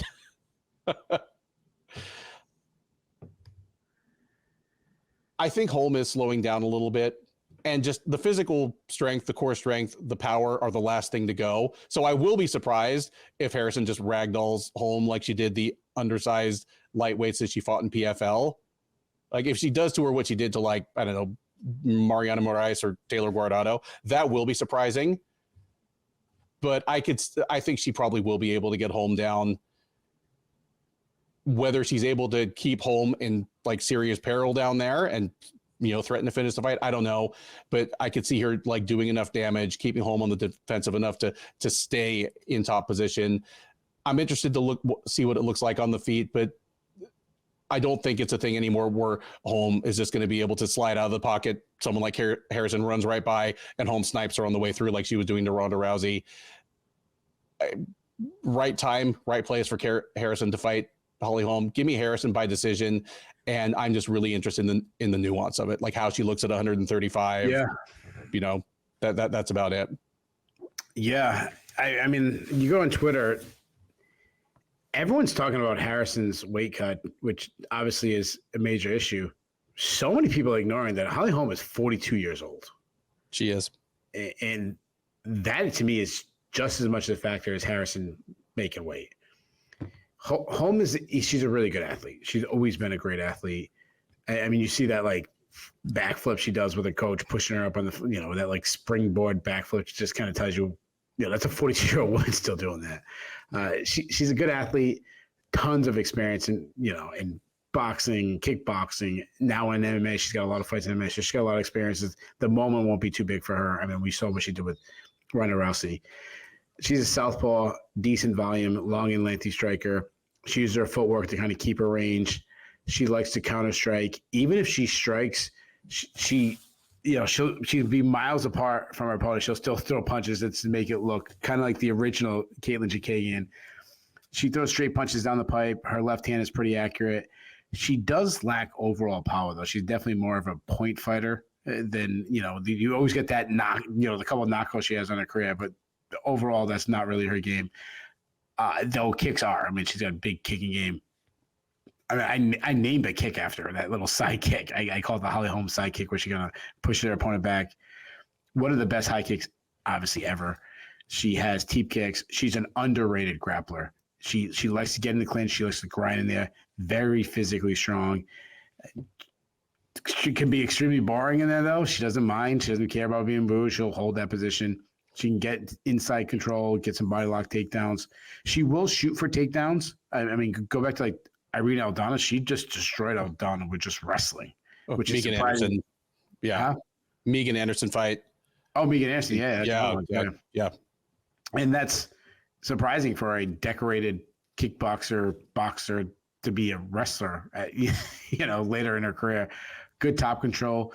She showed some ground and pound recently. She has the cardio to go deep in the fight and not really slow down. It's because she never really changes the speed, you know. So she's not like she's that person who's, you know, running on a treadmill at Planet Fitness, but at like a high, you know, like a 12, you know, on the scale, which is pretty fast. She's not doing wind sprints, so that's why she can go that long. Yeah. She doesn't have a submission on her record, though. I just talked about her not going that long. She slowed down a little bit against Caitlin Chikagian, so that might be something. And she didn't move as much against her, but her speed looked much better against Jana Santos. So I'm going to give that a little bit past that Ketlen Vieira fight.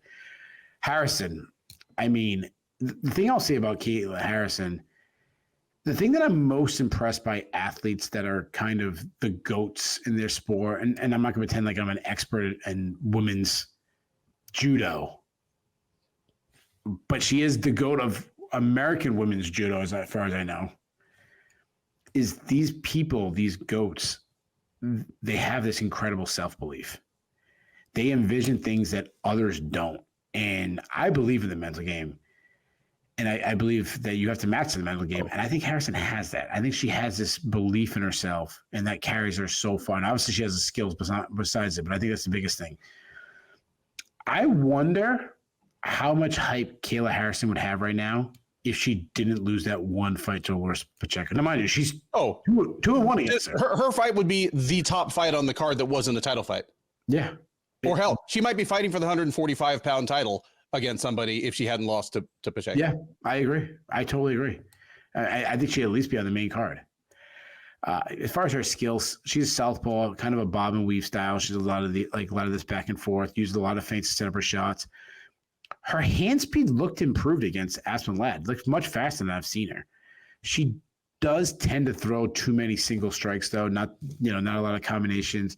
And despite this incredible physical physique, I mean, she's got huge shoulders and arms, and like she's got a physique that there's teenage boys that wish they had the arms that she had. Oh yeah. She lacks punching power. She's not a big puncher, you know, like hurting people on the feet.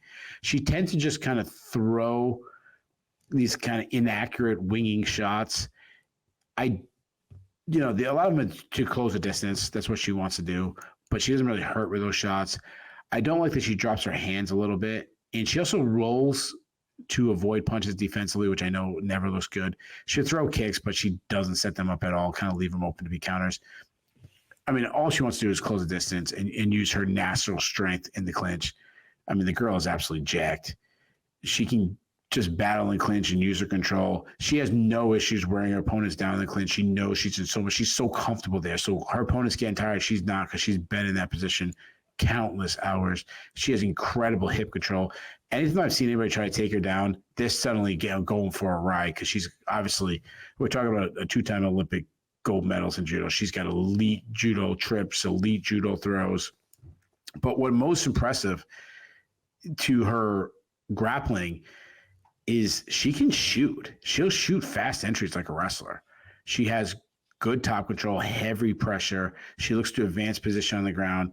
She has a submission threat. She has 6 subs on her record. So that's, she gets to fight the ground. I wouldn't be shocked if she landed a sub. I don't usually say this, and you kind of alluded to this. I'm so interested in the weigh-ins. I don't put a lot of stock into weigh-ins, but being that she's not moving down one weight class, she's really moving down 2 weight classes. I'm worried. Is her power going to be zapped? Is her cardio going to be flushed? Is it going to affect her durability? Can she be able to take punches, being that, all this water out of her system? As far as the prediction goes, Holly Holm is so boring. I mean, I'm even bored organizing my notes when I come to a Holly Holm fight. She usually has to fight boring to win. Now, everyone will say, look what she did to Ronda Rousey, and that was the highlight and everything, but that was such a long time ago. Those picking Holly Holm to win will say that. Like what she did the last time she faced a judo person, Ronda Rousey. Holly Holm is just like Ronda Rousey. She's gonna move, sidestep, knock her out. No. I highly doubt this for many reasons. One, I don't think Holm can move at the same ability as she did back in the day against Ronda Rousey. 2, Rousey had to close the distance to get to the clinch. Harrison doesn't have to do that. She can shoot to the hips, which kind of avoids, getting strikes landed. Like Ronda Rousey's style, she had to come in and eat some shots. Now, the argument is Holm is so much more well-rounded now than she was when she faced Ronda Rousey years ago. I totally agree. That's a strong argument. But I still have 3 major issues. 1, she's old now. 2, one thing that Holm does so well is kick. I'm not sure she's going to want to throw a lot of kicks, especially like push kicks up the middle, because Kayla catches one, you can just give her an easy takedown that way. Or just even, she doesn't have to catch and take you down. She can just catch it and follow it in to close the distance while you're kind of balancing on one foot. And the third thing is the clinch has kind of become a safe space for Holly. And that would not be wise to do against Kayla Harrison. I don't care how good Holly Holm has gotten the clinch.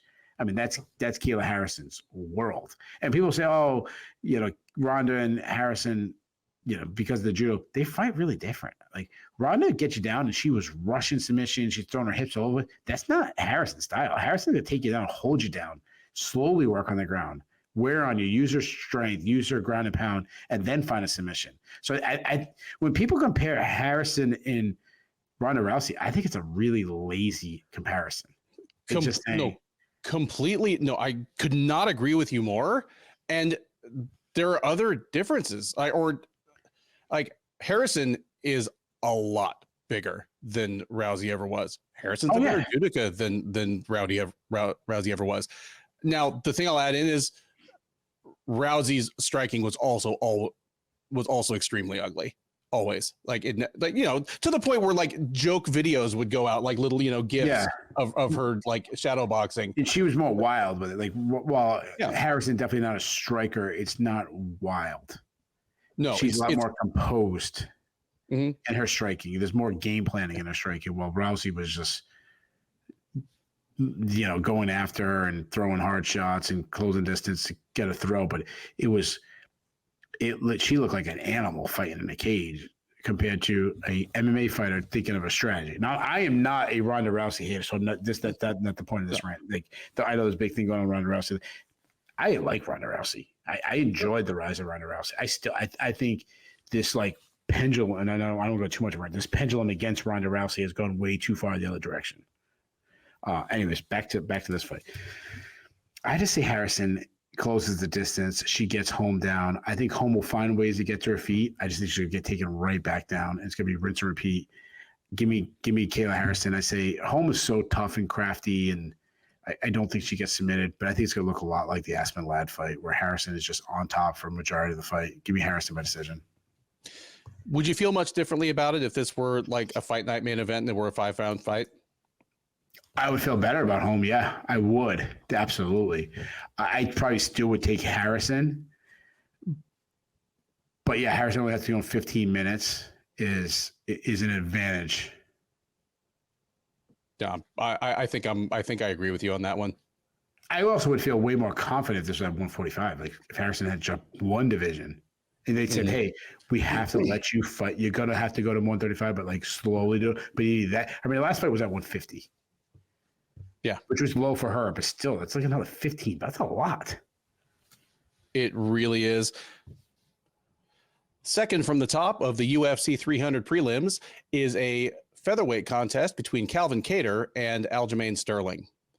Kattar, the 36-year-old Boston native, is 23-7 overall. He's 7-5 in the UFC. He's on a 2-fight losing streak. In his defense, they both came against top 10 fighters in Josh Emmett and Arnold Allen. One of them was a close split decision, the Emmett fight. The other, the Allen fight, ended seconds into the second round, on a frankly freakish knee injury.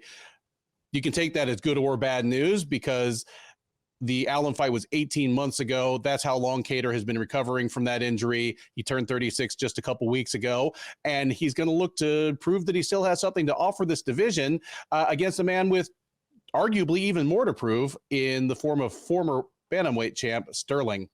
The 34-year-old New Yorker is 23-4 overall. He's 15-4 in the UFC.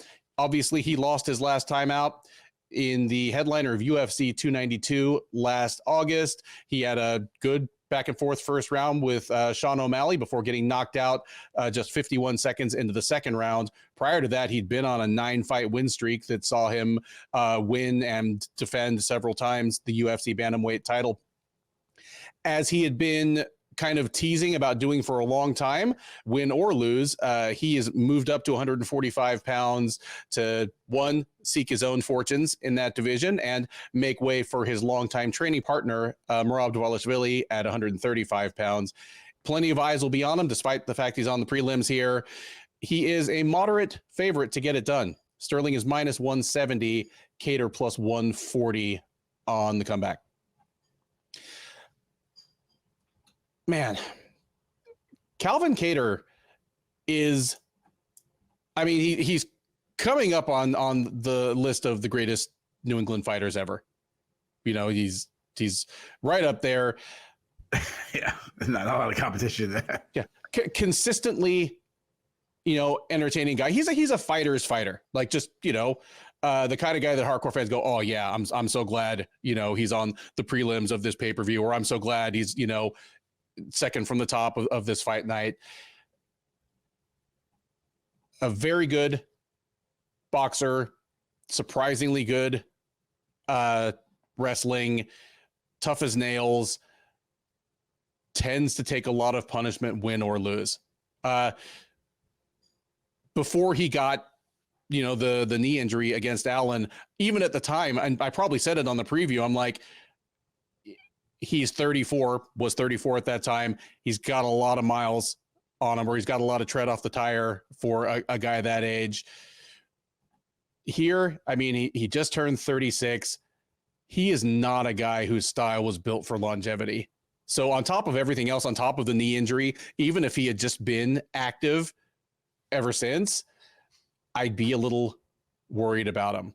And for what it's worth, like, whatever other issue I may take with Tyson, Chartier's handling of his team and the fighters he manages, the conscious choice to give Kattar a full year off after taking one of the epic beatings in UFC history against Max Holloway, like, I thought that was a good thing for him. I hope that this year and a half off has been good for him as well. If he is a reasonable facsimile of the same fighter he was in the Emmett and Allen fights, I think he's a good test for what Sterling has to offer this division. Sterling, I mean, he is weak where Kattar is strong to a certain extent. Like Sterling's boxing was kind of the last part of his game to come along, and it's still not the best part of it. For a long time, I thought of him as kind of like a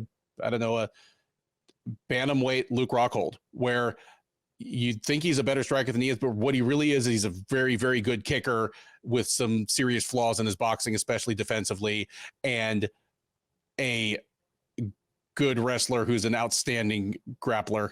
I think the matchup really does favor Sterling. Like for Kattar to win this, he's going to have to kind of sprawl and brawl. Sterling is not a small bantamweight, but Kattar's going to be taller. He's going to probably have some reach on Sterling, and he's got a style that will work off that if Sterling lets him. Like Kattar is definitely willing to lean on his jab. He'll throw, like if he's not worried about being taken down, he does throw some good kicks. But, Sterling has multiple options. He can try to snipe him from range with kicks. He can kick him to the legs. He can kick him to the body. He'll be looking for entries. He can shoot a good takedown, but he doesn't really need one. Like, it'll be great if he shoots a fantastic single leg and just, runs the pipe and plants Kattar on his butt in the middle of the canvas in the first 30 seconds. But all he really needs to do is create a scramble. Like, the Funk Master is an outstanding nickname for the man. And while Kattar's capable of taking care of himself on the ground, it's not fair, but every time I've thought about this fight, and even as I've done tape study coming up, I just keep flashing back to Sterling's fight with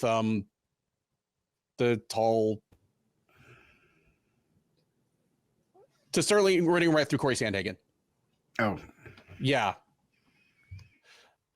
Just where a fight does, like, they never really ever even really get into the rhythm on the feet, because like once Sterling gets him down, just his speed and opportunism, like he just runs right through him on the ground.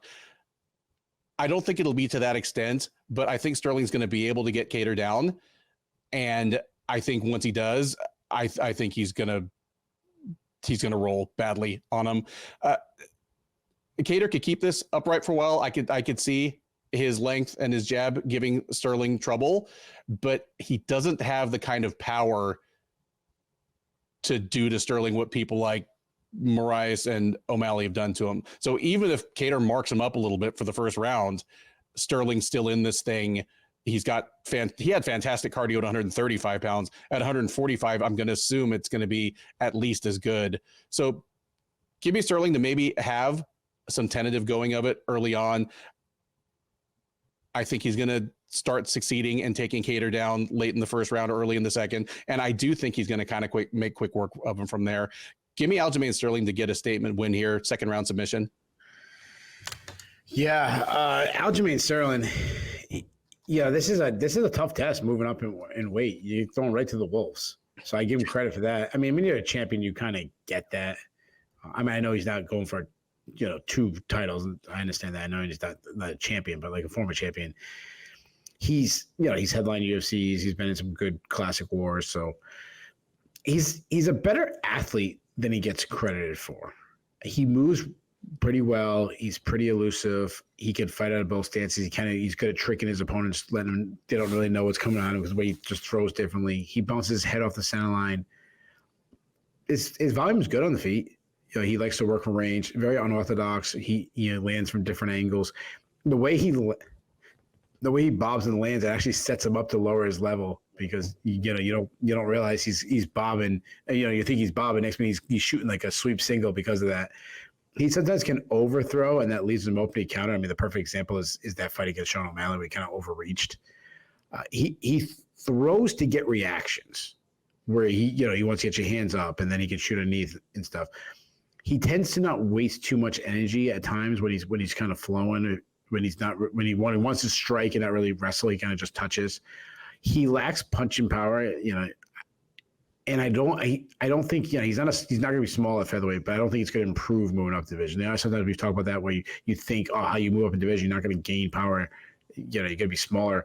There's some guys, it's actually the opposite. The best thing that happens to him is moving up. I don't know if that's the case in Sterling in the punching power. There might be other things, but not necessarily in the punching power. He's got a good kicking game, though. He loves teep kicks. Go back to like the Pedro Munoz hitting, cracking body, kick him to the body with hard shots. He got a nice switch, high kick.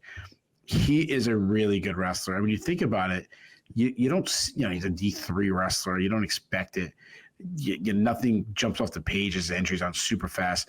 But he's got this, he's very opportunistic.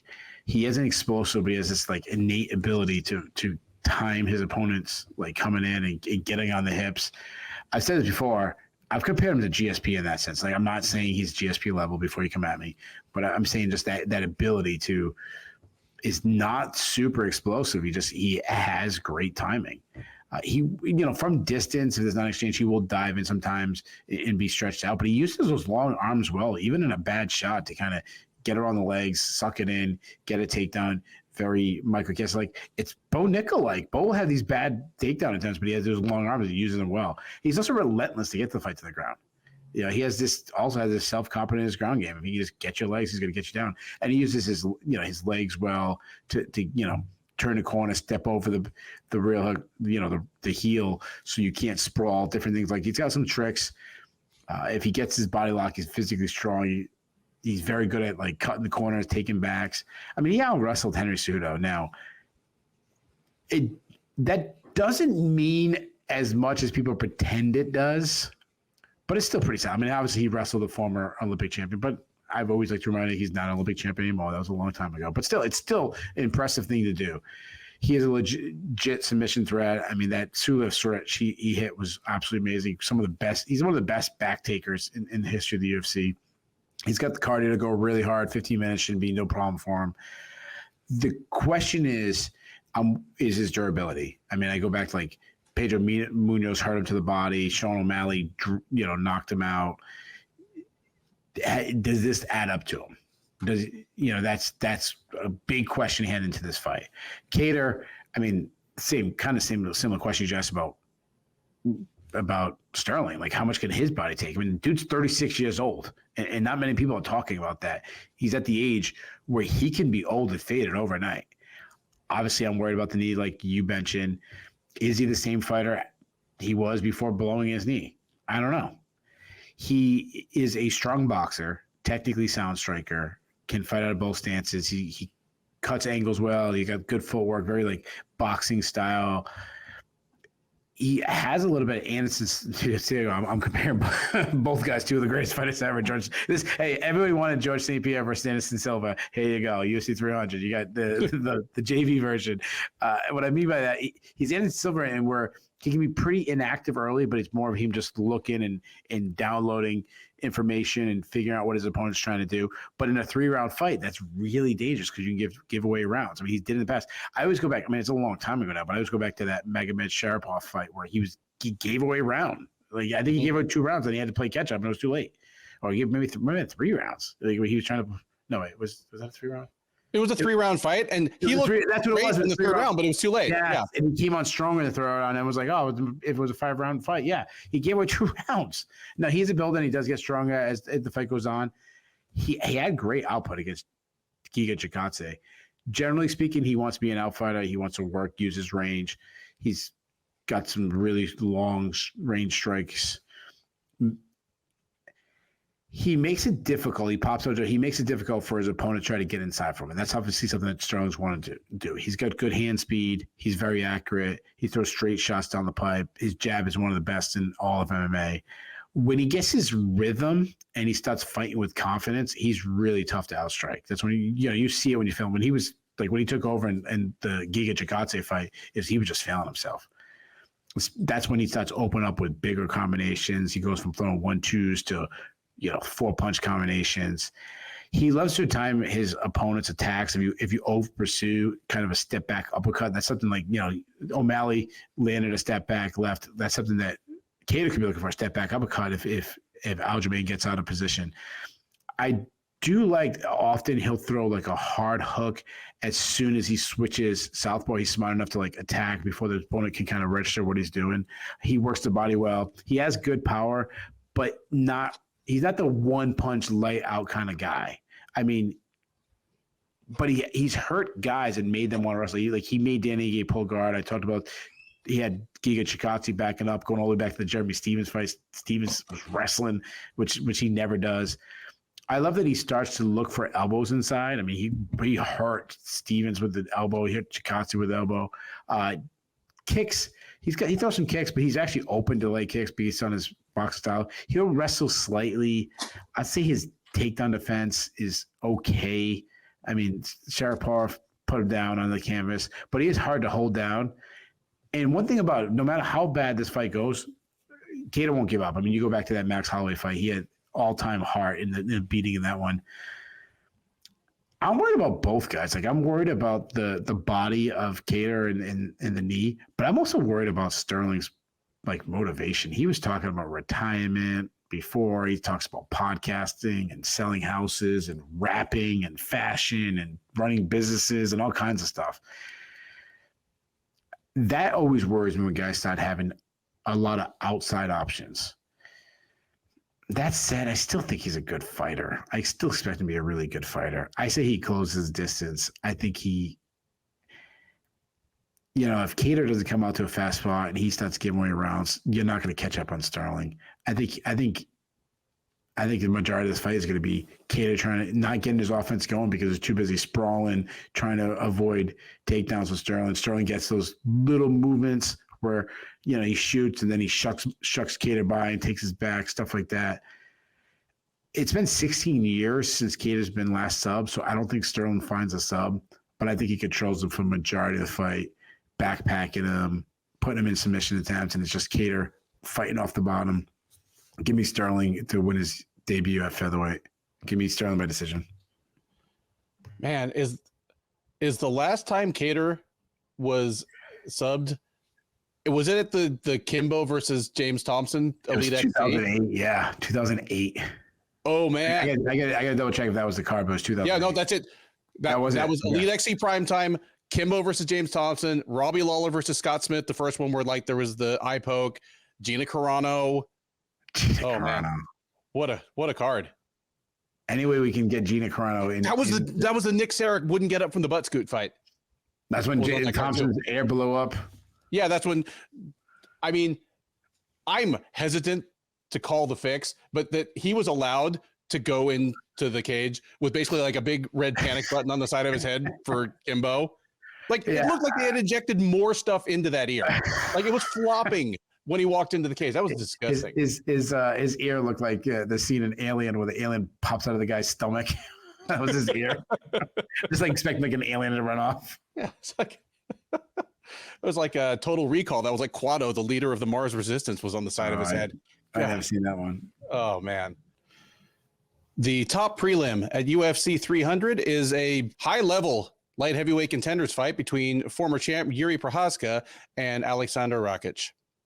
Prochazka, the 31-year-old Czech, is 29-4-1 overall.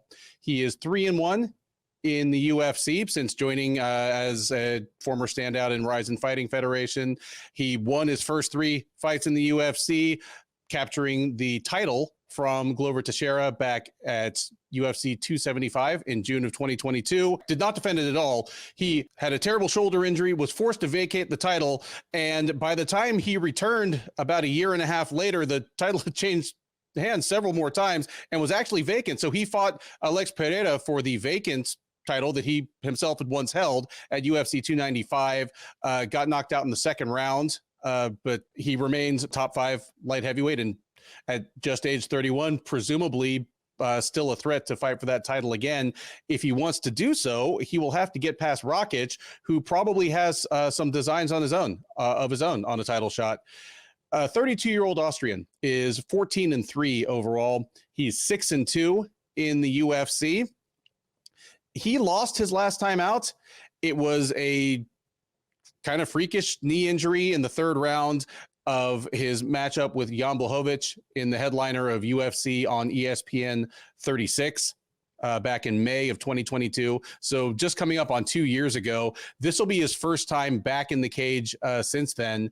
He'll be looking to prove that he is still in top form and that he is still a threat to one day fight for the title. The odds. Your favorite is minus 135. Your underdog plus 105. Who are they, Keith? Prochazka is a favorite. Your favorite? Aleksandar Rakic, minus 135. Jiri Prochazka plus 105 on the comeback. It's interesting. I was surprised by the line as well. And I'm not necessarily, saying, hey, this is my pick, that, but I figured Rakic, having been gone for almost 2 years, and if we're being honest, not being the most riveting viewing even before then. I mean, I know that his nickname is probably Rocket just because it kind of sounds like Rakic, but if there's such a thing as a boring rocket, he's it. Like the kind of rocket that in like some sci-fi movie takes humans to another galaxy and they're in this like cryo sleep for 600 years. Aleksandar Rocket's fight is 600 years in cryo sleep. It's like a test rocket in NASA. It's not the real rocket. It's like the one that they sit in, they practice.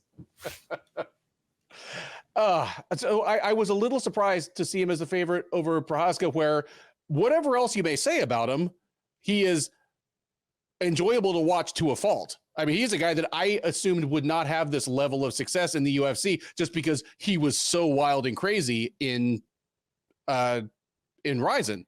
I just assumed that he would kind of turn into a Central European Johnny Walker. What do I know? Is this some kind of referendum on where the two guys are physically after their respective severe injuries? That can't be it, because Prochazka's fought since then. And while he lost to Pereira, he didn't lose to Pereira because his shoulder didn't work. Like, he lost because he got caught and he got knocked out. I do find it interesting. Rakic has a much broader skill set than he shows, but he has the tendency, and we've talked about a few fighters that do this, where they clearly don't feel that it's incumbent on them to be entertaining. Like, Rakic has shown that if I can beat you with nothing but low kicks, I will do it. I'm happy to. Like, it's on you to figure out how to get past them if you want to beat me. Rakic is absolutely titanic, and I mean, there are 4 light heavyweights on this card, and they're 4 of the bigger ones. But Rakic is as big as any of them. He's actually pretty athletic, extremely strong. He is a kickboxer by preference, but like I say, he keeps himself to a very bread and butter repertoire of strikes and doesn't tend to use more of them than he needs to. Like, I feel like the perfect Aleksandar Rakic fight, if you ask him, is a one where he wins by decision using nothing but like low kicks and the occasional, body kick or high kick just to mix things up. And it's going to be a shocking contrast against Prochazka, who routinely throws strikes that we don't really have names for. Prochazka, incredibly athletic, especially for a guy his size, explosive, tons of power in everything.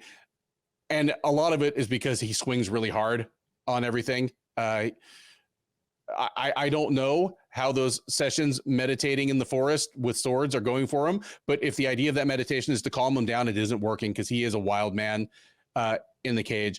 Despite the fact that you look at his record and he has a ton of knockouts and only a couple of submissions, he is very good on the ground. I mean, he's not perfect defensively, but his ground and pound is extremely frightening, and he is capable of taking the back and choking someone out.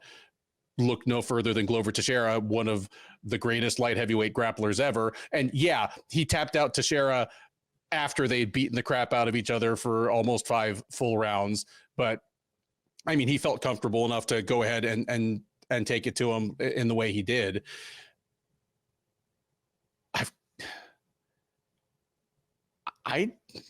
I'm a little surprised at the line, and I do think Prochazka takes this one. If Prochazka comes out and just immediately starts throwing spinning elbows and stuff, or tries, anything flying, I think Rakic's nature being what it is, he's going to back off, give Prochazka room, just let the storm spend itself, and see if he can engage in the kind of mid-tempo outside kickboxing match that he would prefer. But I just don't think Prochazka is going to let him operate from that range for 3 rounds. Like, Prochazka's going to be in his face.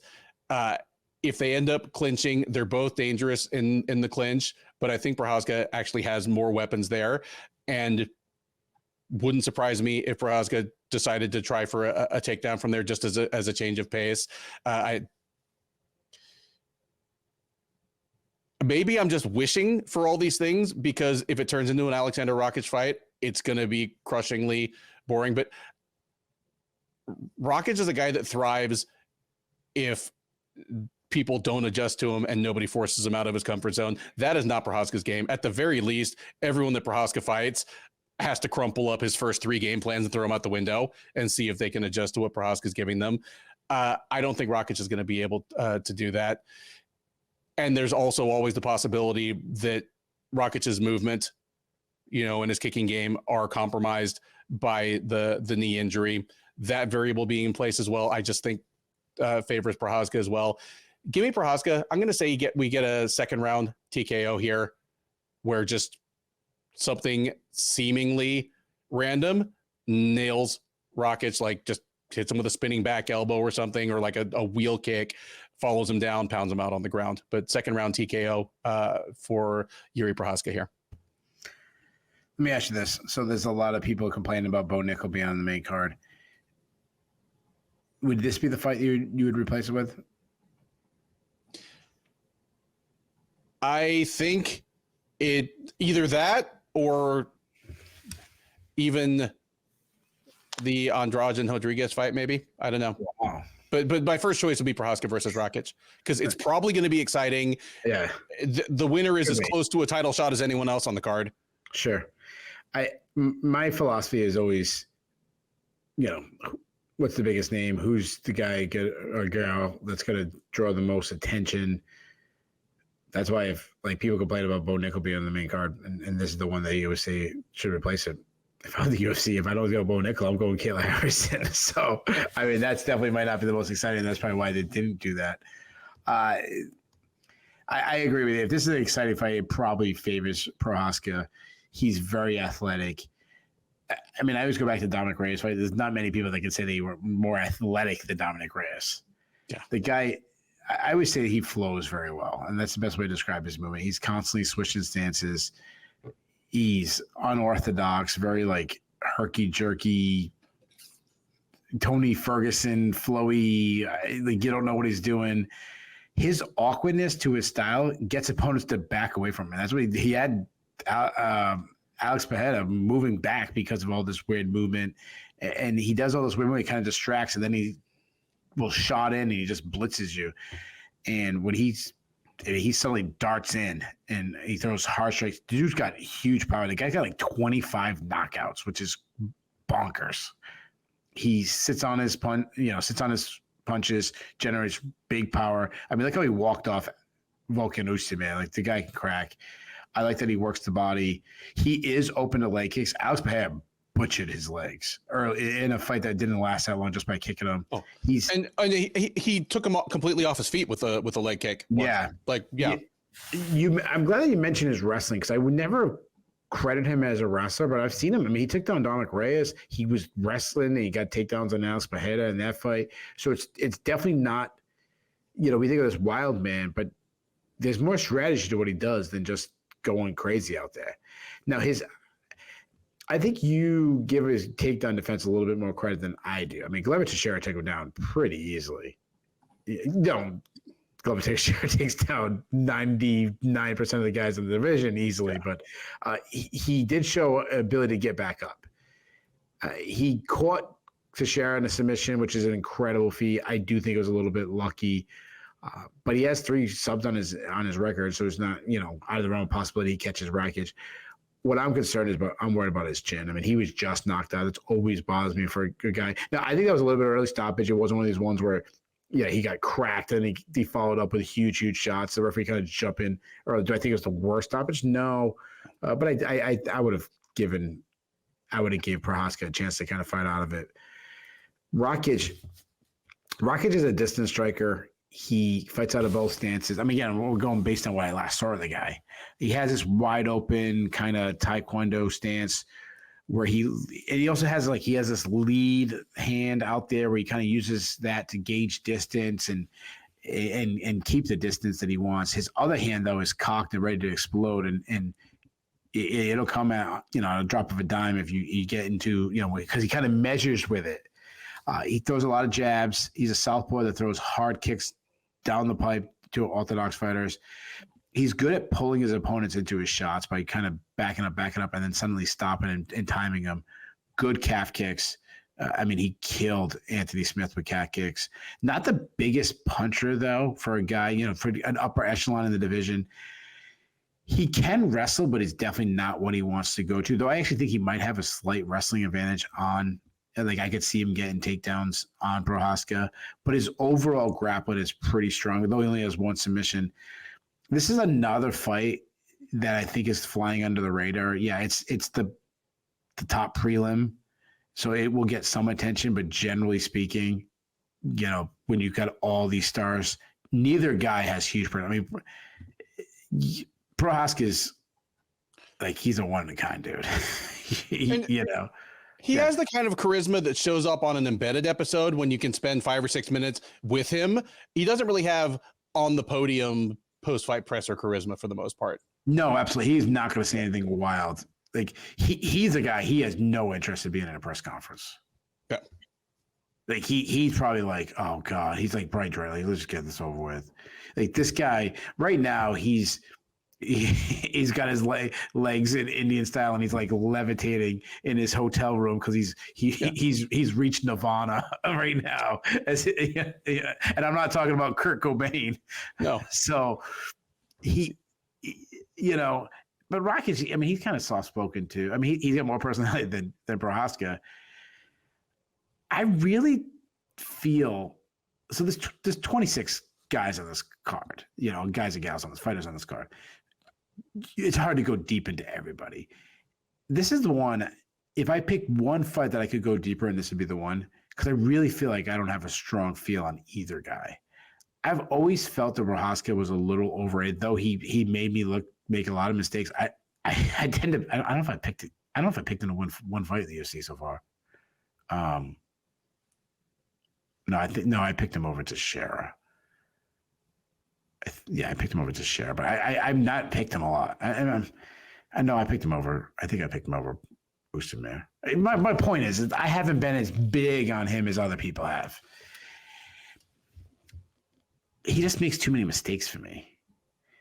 Rakic, on the other hand, he looks great one fight. He looks flat the other fight. I give him a pass for his last fight because he really didn't even get started before he got injured. Add in the fact that he's coming back from a serious injury, a long layoff, and makes it really hard to kind of wonder where we're gonna get. I'm very surprised that Rakic is the favorite, not in the sense that he can't win this fight.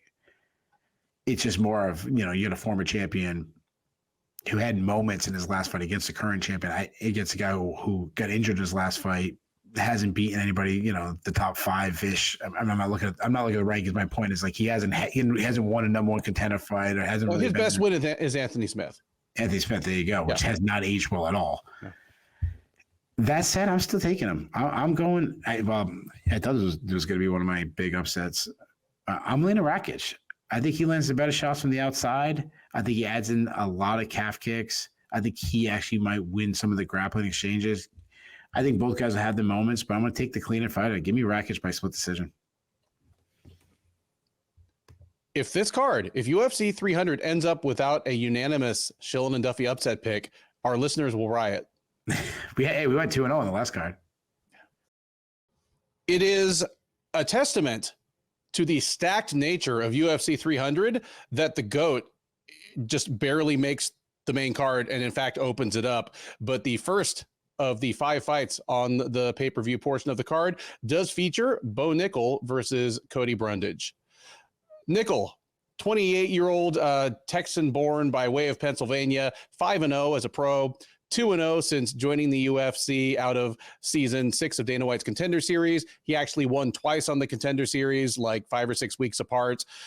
Both of them were submission wins within a minute.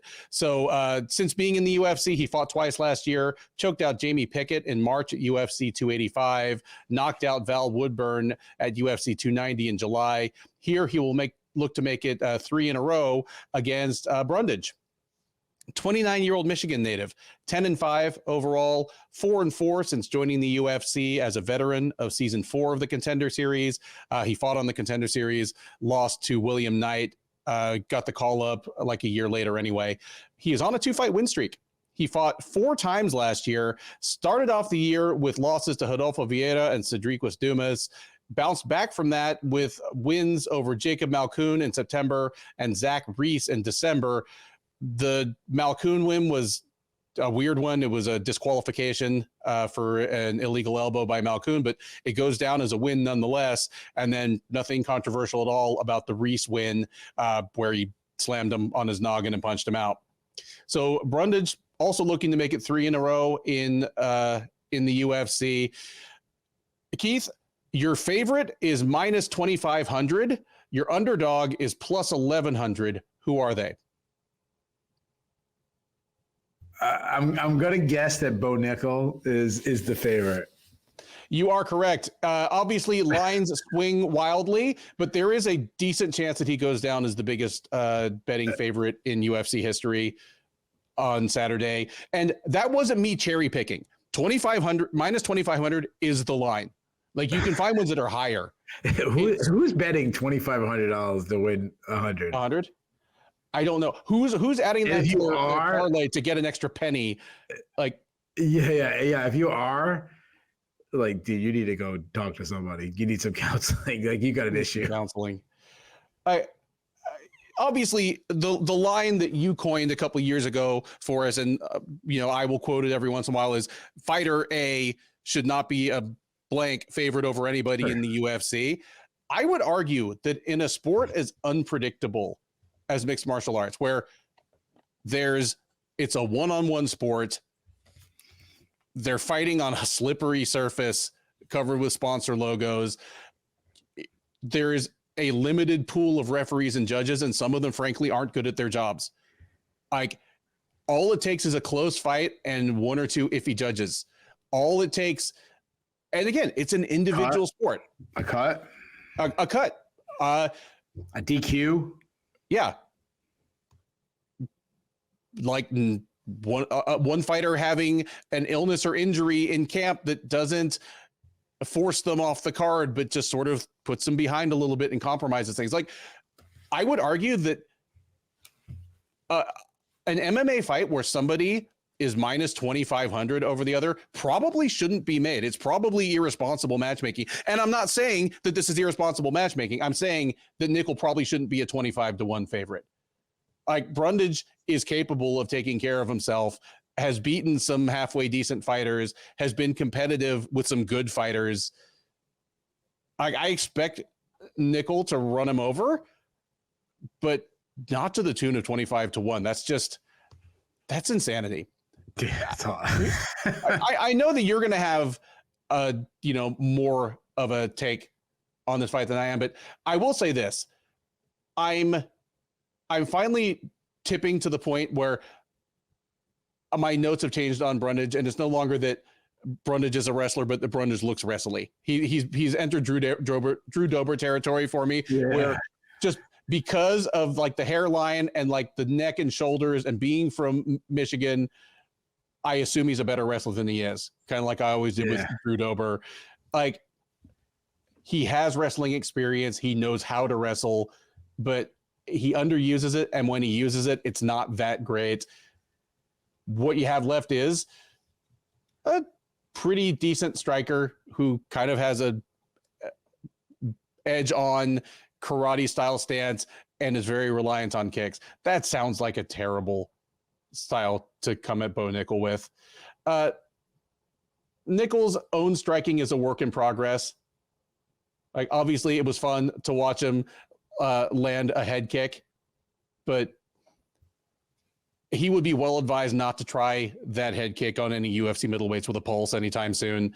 I do like that he has realized that in MMA as well as in wrestling, he's going to be a little taller, leaner, lankier than most of his opponents. And he seems to be developing like a striking game built for distance, which is a beautiful thing, because if he becomes a good distance striker, that closes up a lot of the ways that people might frustrate Bo Nickal later on. Anyone whose coach is earning their money is going to want to tell them, keep Nickal away from you. Like, don't let him, don't let him inside. Because Nickal's game in MMA, his wrestling is probably not going to end up being a ton of shots from the outside. Like, it's going to be like closer in stuff. He's going to be hitting stuff like knee taps. Here, I'm really just kind of thinking about what I'd like to see out of Nickal. I would like to see him test his striking. I think Brundage would be a perfect fighter for that, because Brundage is a good striker with kind of an idiosyncratic style. I'd love to see how well Nickal is prepared for that. Brundage doesn't have crushing power, so if Nickal makes a mistake, we're unlikely to end up with like an Aaron Pico situation where some dude is just staring up at the lights, after getting clocked as like a 20-1 favorite. Like, I know that wasn't like, Pico's debut, but that's the sort of thing that happened to him. I expect that's what we're going to get, though. I expect that Nickal's going to come out, engage in a striking match with Brundage for a while. I think he's probably going to come in and get a takedown pretty easily once he wants it. My guess would be that that's late in the first round. And once Nickal hits the ground, it's impressive how quickly his grappling has caught up with his wrestling. He's already a very dangerous grappler and just very sure of himself, not the type to waste time once he's down there. So I expect that he'll probably get a submission somewhere late in the first round, where maybe he doesn't even have to inflict much ground and pound. He just takes Brundage down, moves the side control, pelts him a couple times. Brundage turns his back, back body triangle, rear naked choke. Think this thing's over in like 4 minutes. So yeah, Nickal by first round sub for me. Yeah, so I have a bit of a, I don't know, hypothesis for why maybe the UFC threw Bo Nickal on the main card. When you have 3 title fights, they might think, like, what fight could be over the quickest to kind of save us a little bit of time. And that might be the reason why they picked, this card, this fight. Because when you have it so loaded up and down the card, you're going to piss off some people. So maybe that's why they went with Bo Nickal, like, just save time. It could be a time thing. And honestly, now that you meant, I never even thought of that. But now you say that, I look at the undercard, and there are really no fights there that scream this thing's over in 1. Yeah. This is probably, if you had $100 and you had to bet, and all the lines were the same, what fight ends in the first round? You pick this one. Nickal is minus money to finish in the first round. Like, he's minus big money. Yeah. That's crazy. So, the reason why he shouldn't be this big a favorite is dude's been fighting for 2 years. Like, we got to remember that. Like, I see people say, "Oh, why is he fighting Cody Brundage?" It's like, this dude was wrestling 2 years ago. I mean, the guy is so green. Now, it's hard to know what kind of, on the flip side, it's hard to know what kind of improvement you're going to get because he's so new. He can make those big jumps in improvement, but he also doesn't have the experience, and he doesn't have, he's getting knockouts. Maybe he stands too much in the pocket throwing down because he's never been punched, and he hasn't come to the realization that he could get high kicked in the face and knocked out. So he's a long and lengthy fighter. He's a southpaw. He likes to strike despite being arguably the the best wrestler in the UFC. Well, not currently in the UFC, he's the best wrestler in the UFC, but maybe one of the best wrestlers ever in the UFC. He's very loose and relaxed in his standing for someone who just started striking. His strikes land also because of the threat of takedown. I mean, it opens up so many opportunities. I mean, Val Wilburn got cracked because Bo set a feint early, like he feinted a takedown attempt, and then he did it again, and then he went over the top and just cracked him. So it's like something people are so worried about the takedowns that they got to get hit. He showed he has serious power. I mean, he absolutely blasted Wilburn. I am worried. We don't know if he can take a punch. The dude hasn't been punched yet in 5 fights, so we don't know what that is. Now his wrestling is off the charts. If people who've heard me talk about him before, and I talk about it every episode, but if you never watched this before, you're tuning in. I'll give you the rundown. This is a 4-time NCAA All-American. Becoming a 1-time NCAA All-American is extremely hard. On top of that, he's a 4-time NCAA finalist. He's a 3-time NCAA champion. He's a Hodge Trophy winner. Hodge Trophy is the Heisman of NCAA wrestling. He's the U23 world champion. So everybody who's under the age of 23, he was the best one. And he didn't make it to the Olympics because he lost in the last one to David Taylor at the Olympic trials, in the finals of the Olympic trials, who won the Olympic gold.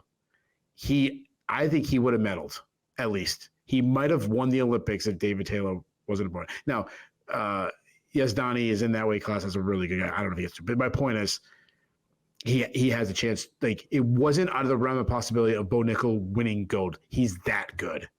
Yeah. And just to point out, you mentioned he's a 4-time All-American. Here's how hard it is to be an All-American. Matt Hughes did it once and was basically the greatest wrestler the UFC had ever seen, like functionally in MMA for years. Chris Weidman did it once, and that became his nickname for his entire career. There you go. Yeah. Chris Weidman wrestled Bo Nickal. He doesn't score a point. He gets teched. He might get pinned. He at least gets teched. Yeah. And I mean, it's in his prime. He gets teched. I've said this before, and this is a very controversial take, but I think Bo Nickal is the greatest wrestler who's ever come to MMA. Not based on credentials. There's guys even more credentials, but it's when he came to MMA. There's other guys who they did as far as they could in wrestling, and then they came over when they couldn't reach the Olympics anymore. They faded. That ain't the case with Bo. Bo could make it now. And again, the purists will say, "What are you talking about, David Taylor?" Yeah, that's his hardest match. Yeah. Dan Taylor's a lot older. He could keep wrestling and wait him out. Exactly. Yeah. Exactly. Yeah.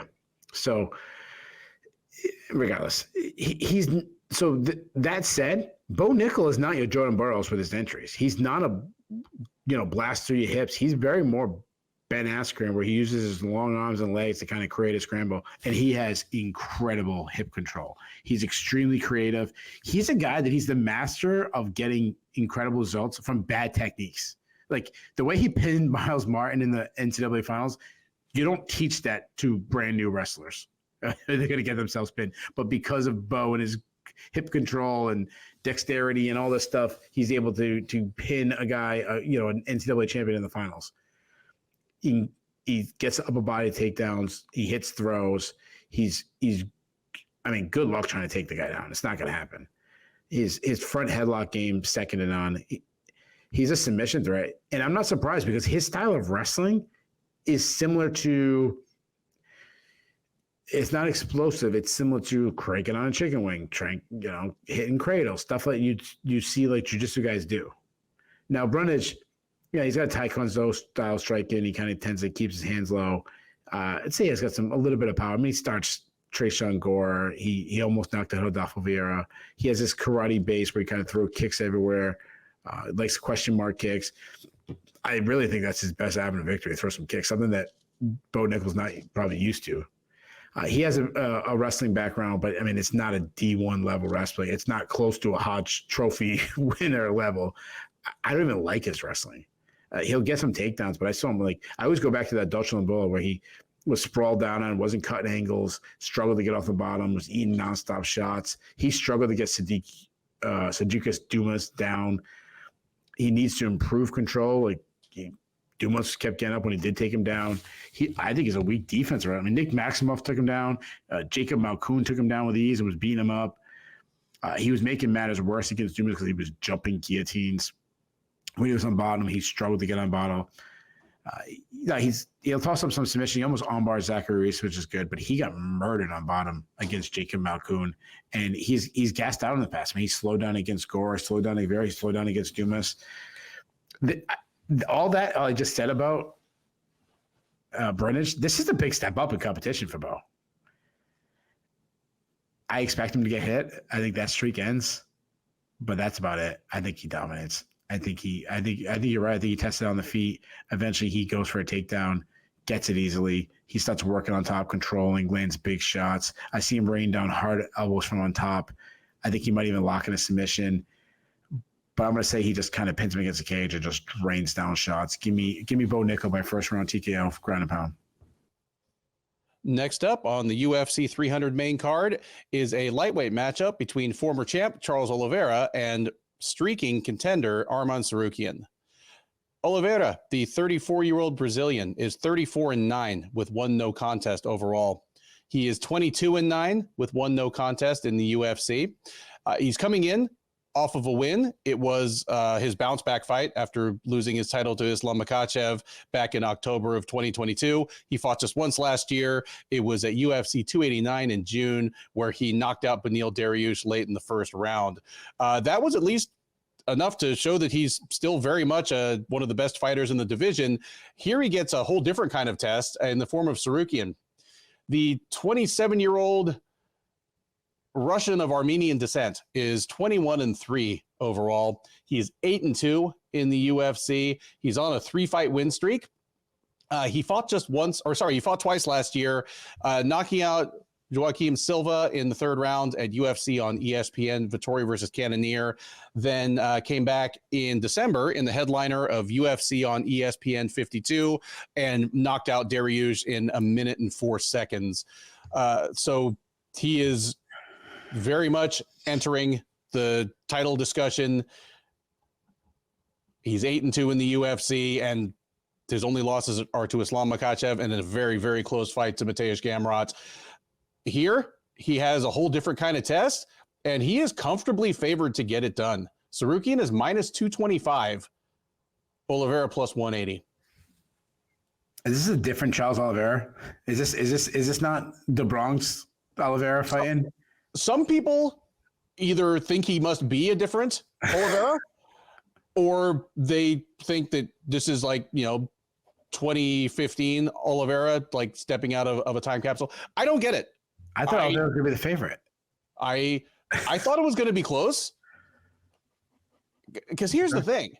Charles Oliveira, we've said this a few times, but this being UFC 300, we'll probably get a few listeners here that aren't regulars of the show yet. He turned a corner in 2018 or so. He was always one of the most shockingly talented fighters in the UFC. He was a complete grappling wizard, despite a lack of, on the mat achievements. Like, he was never a competition grappler. He was an MMA grappler from the start, but just one of the best offensive grapplers we've ever seen, arguably the best. He was a surprisingly good striker. He was very athletic, and he would just win one, lose one, win one, lose one, all for reasons up here. Like, starting with wasting too much of his time trying to make 145 pounds, but then he was a front runner. He wilted under pressure, didn't respond well to getting hit, got tapped out by lesser grapplers because of making mistakes. I mean, we're talking about a guy that got knee barred by Jim Miller back in the Stone Age. He just sort of quietly stopped doing all that. And in hindsight, it's kind of him finally getting the right crew of handlers around him that just really changed him. And that he grew up. I mean, he was 19 when he got to the UFC. I was there at UFC 262 when he thrashed Michael Chandler. And I remember, like, he ran out of the cage and ran over and yelled some stuff in Brazilian Jesus. kill me, in Portuguese to the UFC announcer table. And it was just like, to the effect of, I grew up in this octagon. There's not much you can say other than that. He really has. He's gone. That's a badass line. Yeah. Here, how do you beat Charles Oliveira now? You can't just jump on him and expect that he'll wilt if you can put it on him in the first round of a fight, because he has gone on this run where he beat Chandler, Poirier, and Gaethje in a row. He beat them all bad. He finished them. And in each of those 3 fights, he was in trouble first. Each of those fights, he came back from adversity. One of my worst picks ever was picking Tony Ferguson to beat him. I didn't realize what Charles Oliveira had become. And I figured, okay, Oliveira is the guy who breaks. Tony Ferguson is the guy who traditionally has broken people. He beats Oliveira. You can't do that to Charles Oliveira anymore. That he doesn't lose fights that way. The only person to beat him in the last 6 years is Islam Makhachev. Yeah. And he did it by taking him down easily, repeatedly, keeping crushing pressure on him that didn't allow him to try to mount jiu-jitsu offense from the bottom, because he's one of the very few guys who really can win fights from his back in top level MMA. It's still not his best place. I don't advise him to pull guard on Arman Tsarukyan on Saturday, but he's one of the few guys that it's not a pure waste of time if you see that he spent 3 minutes on the bottom and he's rolling for knee bars and stuff. That's what it takes to beat Charles Oliveira. So if you think Arman Tsarukyan is, greater than 2-1 likely to beat Oliveira, you either think he's capable of that, or you've seen the knockout power that he started to demonstrate, as in his win over Dariush, as in is wins a couple years ago over Chris Osiagos, and you think he can hit Oliveira hard enough to just flat out put him out dead, not just hurt him, but finish him. I'm not sure either of those things are the case. Tsarukyan is an incredible athlete. He's visibly undersized for the lightweight division, and it just has not mattered yet. He's so fast. He's so explosive. He's shockingly powerful. He hits like a truck, in part because he swings hard on things, but also he's just got some sort of biomechanical thing that even though he's little, he's one of the harder hitters in the division. He's a great wrestler, offensively and defensively. His fight with Makhachev and his fight with Garbrandt, his 2 losses in the UFC, were both wrestling heavy affairs, and 2 of the more enjoyable fights for me to watch that involve that much groundwork. But to say that guy is going to win a fight by taking down Charles Oliveira and winning 2 rounds out of 3 on the ground that way, that seems like a big ask. Tsarukyan, he's so fast on the feet, and Oliveira still is hittable. He can, and he certainly will probably land some good shots on Oliveira at some point, but I'm past believing that Oliveira is going to wilt when that happens. I did not expect it to be a 2-1 upset that I was calling for here, but I think Oliveira beats Tsarukyan. I think Tsarukyan's probably going to end up doing all the things that he's demonstrated he can do up to this point. I bet he'll get some takedowns on Oliveira, and he might even get one that looks super easy. And we go, oh crap, it's the Makhachev fight all over again. He'll probably hit Oliveira flush in the face with a punch in the first round that has Oliveira stumbling all over the place. Maybe that's where the first takedown comes from. I don't think this is going to be a loss that makes Tsarukyan look bad, but just demonstrates how good Charles Oliveira really is. Give me Oliveira to win a decision here, and win it by toughing things out, coming back maybe from a bad first round and just really putting a stamp on things. But I think Oliveira can threaten Tsarukyan on the ground, not just control him and win positional battles, but actually maybe have Tsarukyan reactive and in trouble in a way that even Garbrandt and Makhachev really couldn't.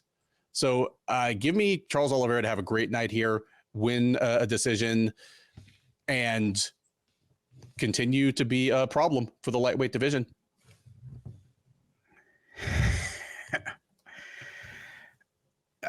I'm baffled that Charles Oliveira is this big of an underdog. I'm not a gambler. That's not my thing. I know there's a lot of people. I think majority of the people who listen to the show are. I wouldn't feel comfortable setting like a cat against Charles Oliveira. Like I'm not saying like a tiger, but like a smaller one, like a bobcat or something. Like I don't know if Charles Oliveira should be a 2-1 underdog against. I don't know how big's a jaguar. I don't know. I mean, a mountain lion is like 75 or 80 pounds, and Charles Oliveira fuck up a mountain lion. He'd friggin' teeth kick that thing in the face, triangle choke him. Yeah, I'm shocked. I mean, Islam, yeah, I guess so, but I mean, I'm huge on Tsarukyan, so don't take that wrong. No, it's Charles Oliveira. He's 27. Dude, Tsarukyan's 27 years old. That's crazy. That's crazy. Yeah. I mean, I have so much respect for both these guys. I think they're so good. Charles Oliveira, I mean, he's a fan favorite. It's so funny because you are so elegant the way you describe his turnaround of his career. It is movie-like. It'd be the best MMA themed movie in history if they made a Charles Oliveira story. Is the guy was like, and they made a little documentary type thing. But like it's all in Portuguese and it's not really a biopic. It's just like, an actual little documentary. Yeah, I want some like Hollywood actor playing Charles Oliveira, dyed blonde hair. So Tony Ferguson can play himself because who else knows that crazy? But, I mean, Charles Oliveira, I mean, he's a good athlete. He's long and lengthy, great output. He fights at a relentless pace. He's a kickboxer. So deceiving is his power. Because he's so dangerous with his submissions, no one ever talks about how hard he hits. And also because of his build. It's not what you think of when you see this like skinnier, longer guy. You don't think of it. The dude, he cracks, and that's because he doesn't load up. He tags and lanes clean, and he hurts guys bad. I mean, he's very accurate. Crisp jab, follows up with straight shots. He has these brutal power hooks. I mean, his left hook is like a deadly weapon. He uses it. I've said he uses that as a check, but he also just has so much power right there. Just like leap into it and crushes guys. Like step in knees, which he'll throw step in knees because he don't care if you take him down. He's got a big kicking in because of that. I mean, he beat up Justin Gaethje with TPS. I mean, we talk about Justin Gaethje. He's on the next fight. Charles Oliveira knocked him out, and he's underneath him. Yep. He was supposed to fight for the title, and shit happens, and he got injured. Now, defensively, it's issues. He's defense has always been second nature to him due to his Muay Thai style. He's kind of a stationary target, standing tall right in front of his opponent. He's been hurt bad in many fights, but he's found so many ways just to recover. Right when you think it's like, it's all over Charles Oliveira, he finds a way to recover. He is open to leg kicks. So, that's some people had a lot of success with that. He uses his size well. I mean, he's deceivingly big for a guy who used to be a featherweight. He gets in the clinch. Despite not having a wrestling background, he's a good wrestler, especially when he gets inside. He gets those body locks. He's got some judo throws.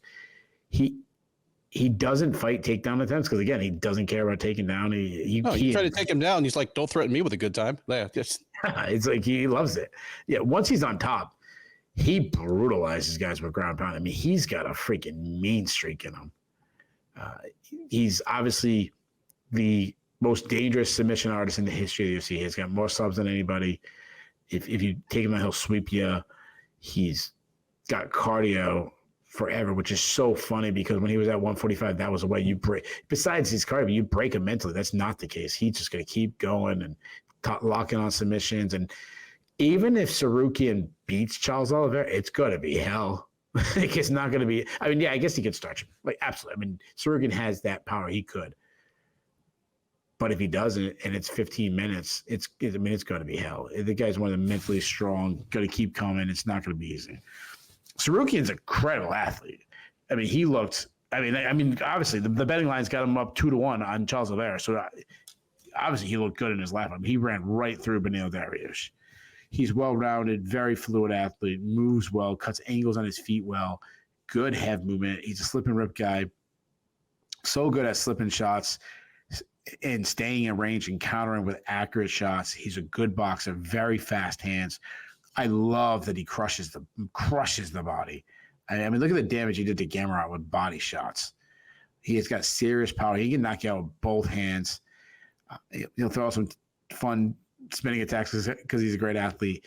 He loves calf kicks. Really good wrestler. I mean, he won scrambles against Islam Makhachev, which is a hell of an accomplishment. You know, people talk about the Alexander Volkanovski fight, how close that was. And people, you know, and I know a lot of people, the hardcores mentioned Arman Tsarukyan. Like, that fight was extremely close. He took that fight on short notice. He lost, but he took it on short. I mean, it was his UFC debut, right? Was his debut? No, it was his debut or his second fight? His debut. The Makhachev fight was his debut. Yeah, his debut. Yeah. I know. I couldn't remember if it was his debut or if he took it on short notice after a win. But yeah, his UFC debut. Great timing on his entries, blazing fast, great reactionary double if you over pursue, great at winning scrambles. He hit foot sweeps from the clinch. Good overall grappling defense. I mean, he out-grappled Davi Ramos, who's an Abu Dhabi champion. Yeah. He showed great sub-defense. I am a little worried about his cardio. I mean, he lost to Garbrandt in a fight because the cardio slipped. That's the slightest in the matchup, and that was probably the difference, and Garbrandt didn't slip. If you pulled, I mean, I don't know how many people will be at the T-Mobile Arena. What, I don't know. What does that fit? 15,000, maybe 18,000, something like that. I'm assuming. Yeah. If you had 18,000 fans and say, "What's the best fight on the card? Most action fight?" 18 out of 18,000 are picking Gaethje and Holloway. Sure. Yeah, it's a BMF. But this has got to be the consolation. This has got to be the second choice. To Absolutely. Me,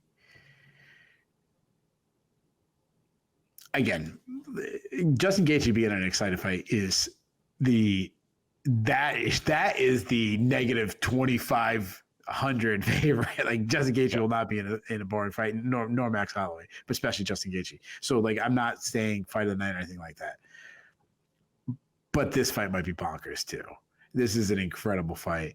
I think I'm shocked. Like, I know I'm the gambling is not my thing. I've never pretended to be an expert. I mean, I understand how it works, but I'm shocked by this betting line. I think this is one of the craziest betting lines we've ever had on this show. How this isn't a straight pick 'em. How, if you're in one camp or the other on making a pick, it to me is crazy, because everything that Charles Oliveira has accomplished versus just your eye test with Tsarukyan. Just look at him. He's the total package. Just look at him. I mean, both guys are so dangerous everywhere. Both guys have power. Both guys are good grapplers. I'd say Tsarukyan's the better wrestler, but obviously nobody can end a fight by submission quicker than Charles Oliveira can. Man, we're not going to have a consensus upset pick. I'm going to say this is a passing of the torch fight. And I know I just went on this big rant about how is Charles Oliveira this big of an underdog. Probably because of my respect for this guy. I feel like they're insulting him. I thought I was taking the upset. I thought I was going to be like, wow, Shillan's crazy. He's taking Tsarukyan. I think Tsarukyan gets inside. I think he lands some hard shots. I think he might drop Oliveira. Oliveira's always dropped. I think Oliveira will come back. He'll have moments. I think he's going to have submission attempts. I think Tsarukyan, there's going to be moments. I think the commentating team's going to be crazy because, Tsarukyan's caught in the guillotine. Oh, he pops out. This is crazy. The scrambles. I think Oliveira is so tough that he survives. I think Tsarukyan is smart enough to not rush in and get caught, with a big shot or a knee coming in or something. I think we just have a back and forth contest. Give me Tsarukyan. I'll say he wins an all-time war. I say Tsarukyan by split decision. Third from the top on the UFC 300 main card is a lightweight clash for the UFC's patented BMF belt between Justin Gaethje, the current holder, and challenger Max Holloway. Gaethje, the 35-year-old Arizona native, long time fighting out of Colorado, is 25-4 overall. He's 8-4 in the UFC. He's on a 2-fight win streak, fought twice last year, taking a majority decision over Rafael Fiziev in March, and then coming back in July at UFC 291 and knocking out Dustin Poirier in the second round with a spectacular head kick. That's what earned him the BMF title here. Although it is definitely not a lineal belt, he's going to defend it against Holloway. 32-year-old Hawaiian is 25-7 overall. He's 21-7 in the UFC. Like Oliveira that we just talked about, he's someone who joined the UFC either as a 19 or 20-year-old, has basically grown up under the lights. He's on a 2-fight win streak as well. He fought twice last year, taking a unanimous decision over Arnold Allen in the headliner of UFC on ESPN 44 in April, then coming back in August and in the headliner of UFC Fight Night 225, knocking out and retiring Chan Sung Jung, the Korean Zombie. In so doing, Holloway continues to be a problem in that he keeps knocking off both rising and established contenders at 145 pounds, but is 0-3, at least against former champ Alexander Volkanovski. Holloway presumably has a new lease on life now that Volkanovski is no longer your champ, but he found enough time to move up in weight, try his luck here for the BMF belt against Gaethje. He is not favored to win it. Gaethje is minus 180, Holloway plus 150. Keith, you alluded to earlier, and it's not like it's a tough call. This is for the BMF belt. It's two of the more reliably entertaining fighters in the sport today. In Gaethje, arguably the most reliably entertaining top-level fighter in MMA history. Like, he's literally never had a disappointing fight. Oh, yeah.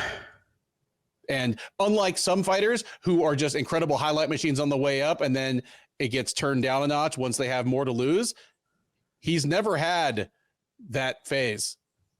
No, he's still. So tell me how awesome this fight is and who wins and how you think it goes. Yeah, I think of Justin Gaethje, and I think about that Michael Johnson, his debut.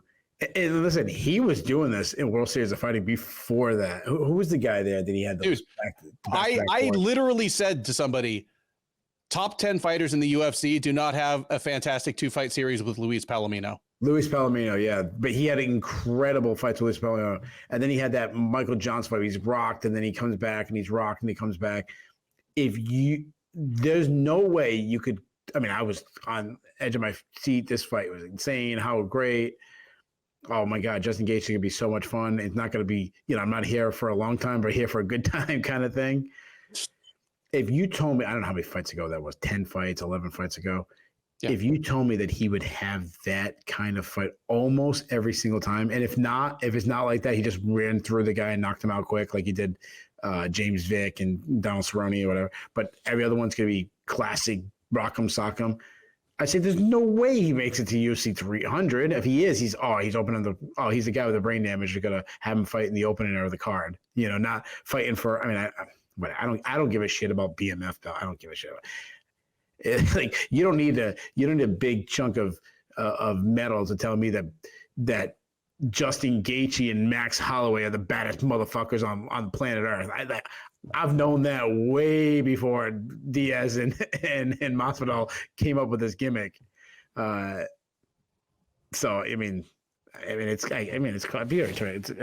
a round 5-round fight cool, but Justin Gaethje and Max Holloway. So just how can you not love these freaking dudes? If you cheer crazy for violence, cool, absolutely cool. Like that's what they're gonna get. If you cheer crazy, like if you love one of these guys and you're all in them, cool. Just as long as you're not that guy in a bar who's screaming like, "Oh, Max Holloway sucks," or "Justin Gaethje's a pussy," or something like that. If you are that person, like someone should do violence to you. Like someone should walk up to the back of your head and smash a bottle of it. Okay, I'm just joking. I'm just joking. Don't do it to anybody. Just if you don't like one of these two guys, there's something mentally wrong with you, because they are. Well, I'll get to the second. So let me talk about Justin Gaethje. I like how they both have described themselves as gladiators and they fit, but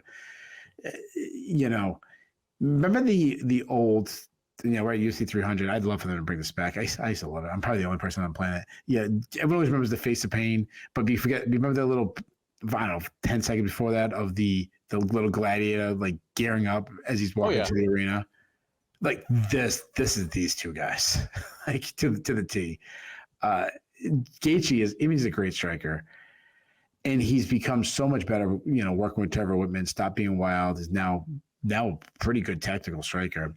He gets to the pocket and he's got massive power. He has many tools. He's got a good overhand right, a great left hook, arguably the meanest leg kicks in the game. I mean, I've said this before. He won a kicking battle against Edson Barbosa. I mean, I know that line is staying in my notes, and I'm going to continue to say that. Like, who could say that?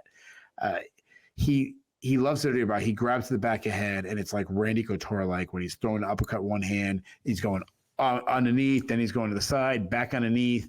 I mean, we saw him do that to Donald Cerrone, and all this other good stuff. Like, he's throwing high kicks now. He's counter striking and slipping and ripping.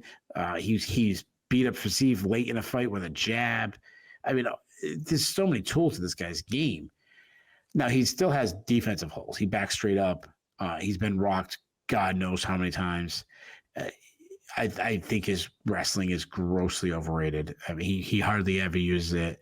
He was an All-American. He placed 7th like a freaking decade ago to 15 years ago. Cool.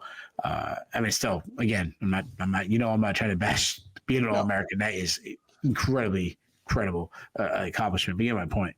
Yeah. Northern Arizona Lumberjacks never die. I've said this before. I don't think he can wrestle for long periods of time. I just don't think it's in him. Plus, he doesn't want to. I mean, Trevor Whitman has prolonged his career and made him a better, more dangerous fighter. But a dog's still got to bite. If you back a dog up, he's a dog's still got to act like a dog, and that's what Justin Gaethje is. Now, Max Holloway. I mean, Holloway is the coolest dude alive.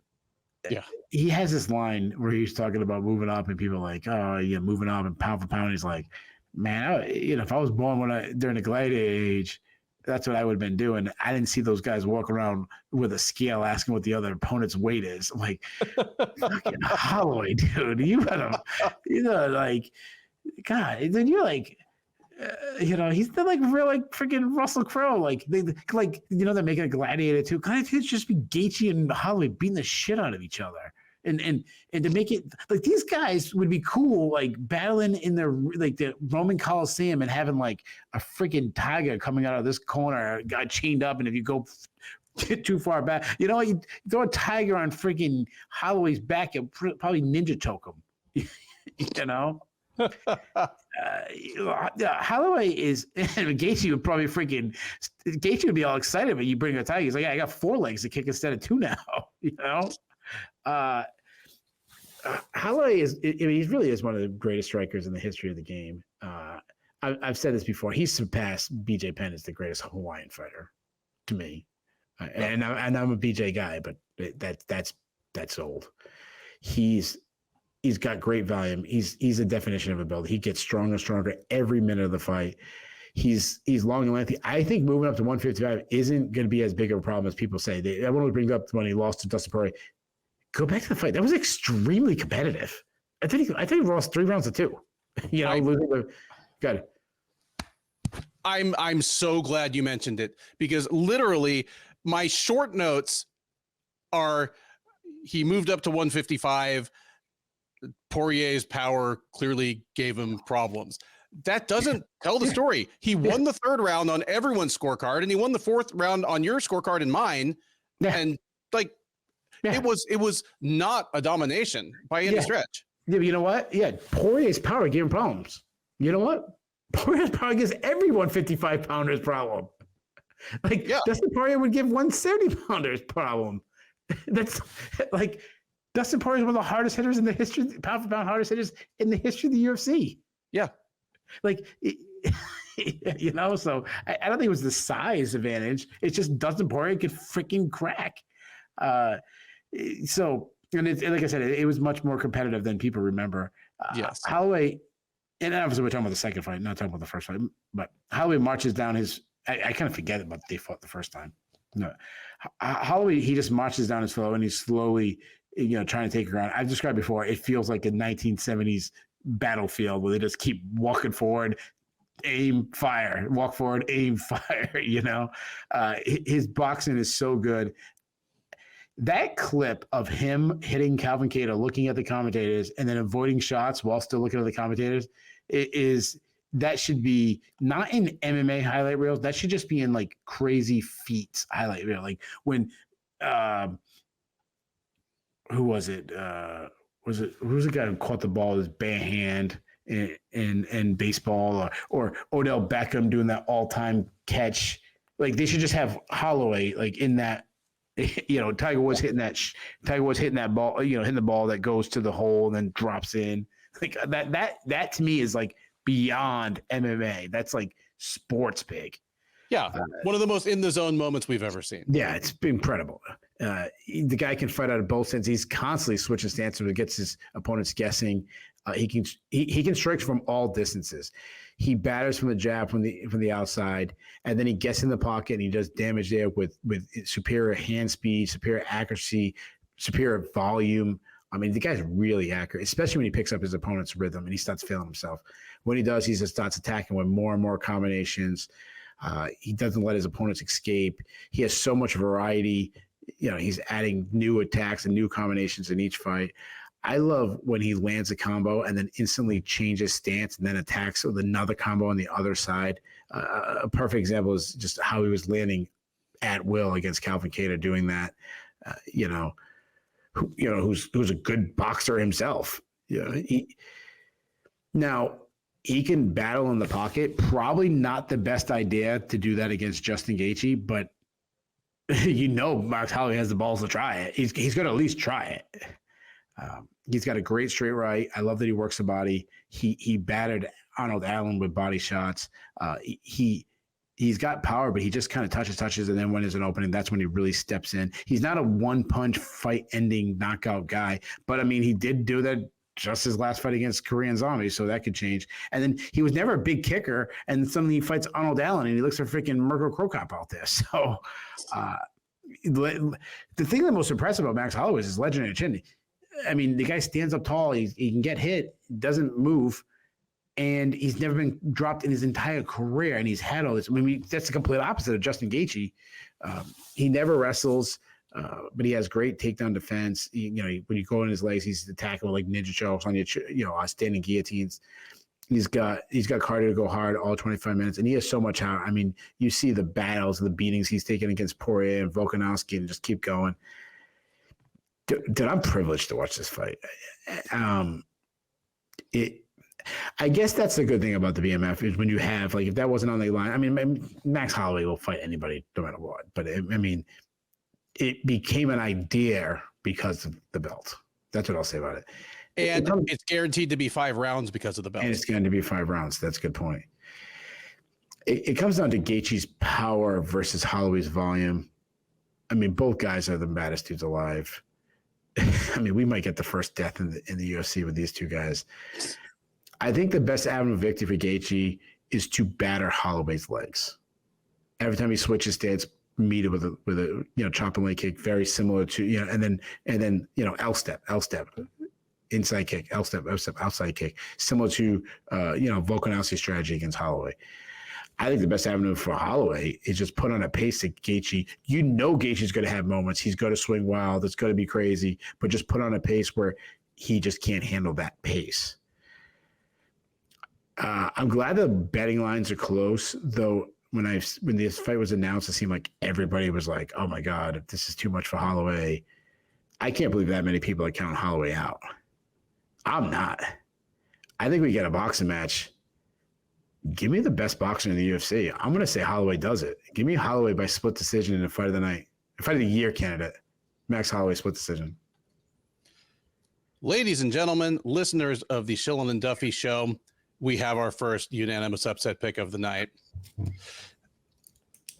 You broke down their respective skill sets better than I ever could, so I will not add to that. I will just say that it is important to me in picking this fight that it's 5 rounds.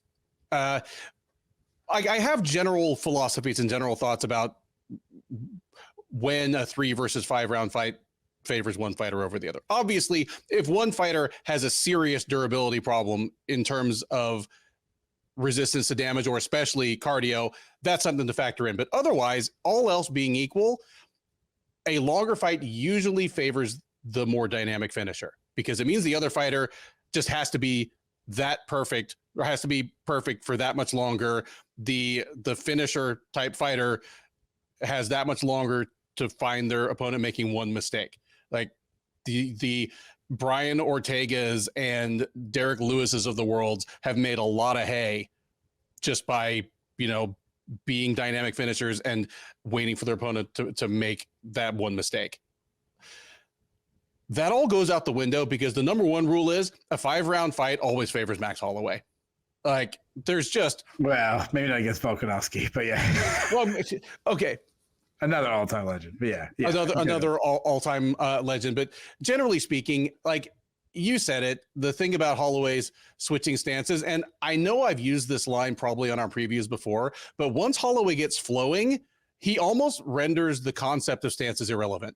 Once he really gets into his flow, especially when he's moving forward on his opponent, he'll start throwing 5, 6, 7 punch combos where he's using a kick to switch stances mid combo, and he's just rolling on his opponent like a combine harvester, where it's just like this huge thing of just like all blades, going forward. My notes said that Poirier's power was the difference against Holloway. Well, it's not like he knocked Holloway out, and without thinking too hard, I don't even think he knocked Holloway down. What the power did was make it hard for Holloway to get into that I'm rolling forward relentlessly mode. Like even in the rounds he won or came close to winning, he needs to be able to move forward.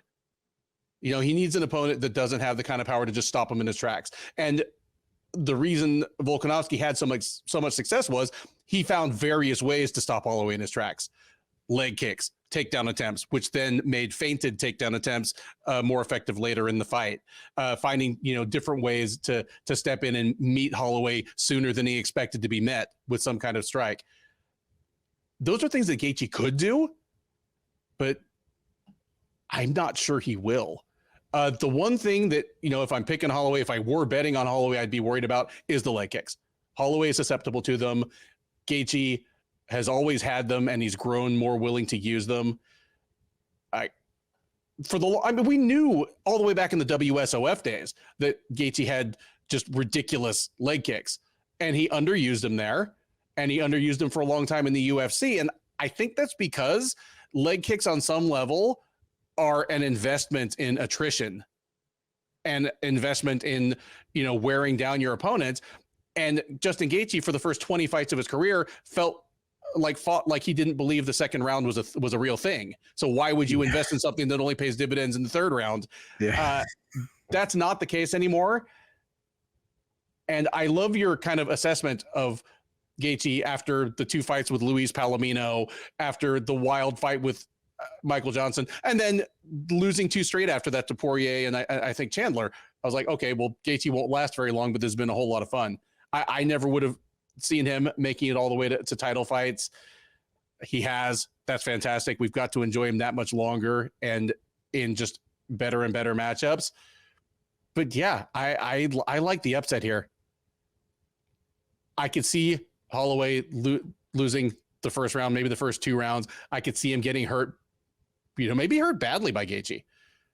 The problems that Holloway ran into because of Poirier's power, those stand up here. Gaethje has hard kicks, but he also has huge punches as well. But I don't think Gaethje's style is built to stymie Holloway quite the same way Poirier's was. So I think Holloway will start rolling downhill in this one. And where he won the 3rd round against Poirier and had a close 4th round here, I just think he's going to start pulling away. on top of everything else, even though I was premature in calling for it before, at 35 and in the fights he's been in, I think Gaethje is probably starting to fall off a bit.